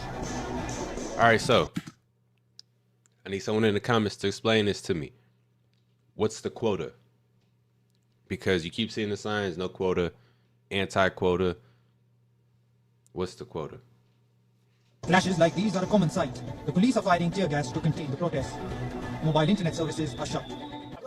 Around the world, just give me the top-down view of what it's looking like. Frantic, I think, is the word we're all looking for. It seems to be a cascading line of failures that we're experiencing. We have colleagues in Asia, going from Australia to the US, here in Berlin. It seems to be down everywhere, the system. For instance, the Berlin airport, obviously not the world's biggest, but, that's down. No operations there. We've just received notification from the FAA, the US regulator, that there's no more takeoffs from the likes of American Airlines, Delta, United. We're checking on Heathrow, obviously, the most important airport here in Europe. So it's very much chaotic at this point in terms of the news gathering, but also in terms of what we know and how deep this goes. To your point, this seems to go beyond the airline sector. You've spoken of the LSE, we're hearing banks. So it's really sort of the depth of the problem that we're trying to explore right now. But just with the airlines, do we know what the issue is? I heard somebody earlier, I think it was Anna's, talking about the fact that this is cockpit related. Is it cockpit related? I heard from Cathay earlier on that maybe it was check-in related. Do we know whether this is a safety issue or just a sort of broader operational issue? It seems to be the latter. So the cockpit, so it's not obviously something that's inside the cockpit. This is the interface between what's happening on the ground and the cockpit. And, we have had disruptions previously. What we've not seen in a very long time, if ever, is a disruption on this kind of scale. This is new. So that's what we're trying to figure out, where exactly the fault came from and how quickly it can be fixed. Some airlines have said that operations are slowly coming back, whereas others seem to be falling into this issue now. So, it's very much sort of an in and out operation at the moment. So the interface between ground control and the cockpits, and again, there's always a lot of security built into this. So whenever there is an issue, the mode of operation usually is to sort of slow things down, keep aircraft on the ground, just to keep people safe. Yeah, and just to flag to everybody that we are now running a Top Live blog, a T Live blog, the team on the news desk, getting that up and running really quickly, and that's running across the Bloomberg terminal. So there's one place to go to get updates on what seems to be this widespread technical outage. Yo, it's a lot of crazy stuff going on, all within the last couple days. What did that girl say about the 17th? Man, it's starting to seem a little fishy, isn't it? I'm just happy I haven't heard anything about any planes crashing yet. Like, maybe everyone was able to land. Get going down here. We are right across the street from Busch Stadium off 8th Street, really right below Highway 40 or I-64. Behind us, you can see some military vehicles and military members starting to arrive and get ready to go for this exercise. The drills start today. Really, this is more of a prep day, and then they run through Wednesday. The downtown area will be even busier than usual with this large-scale training taking place.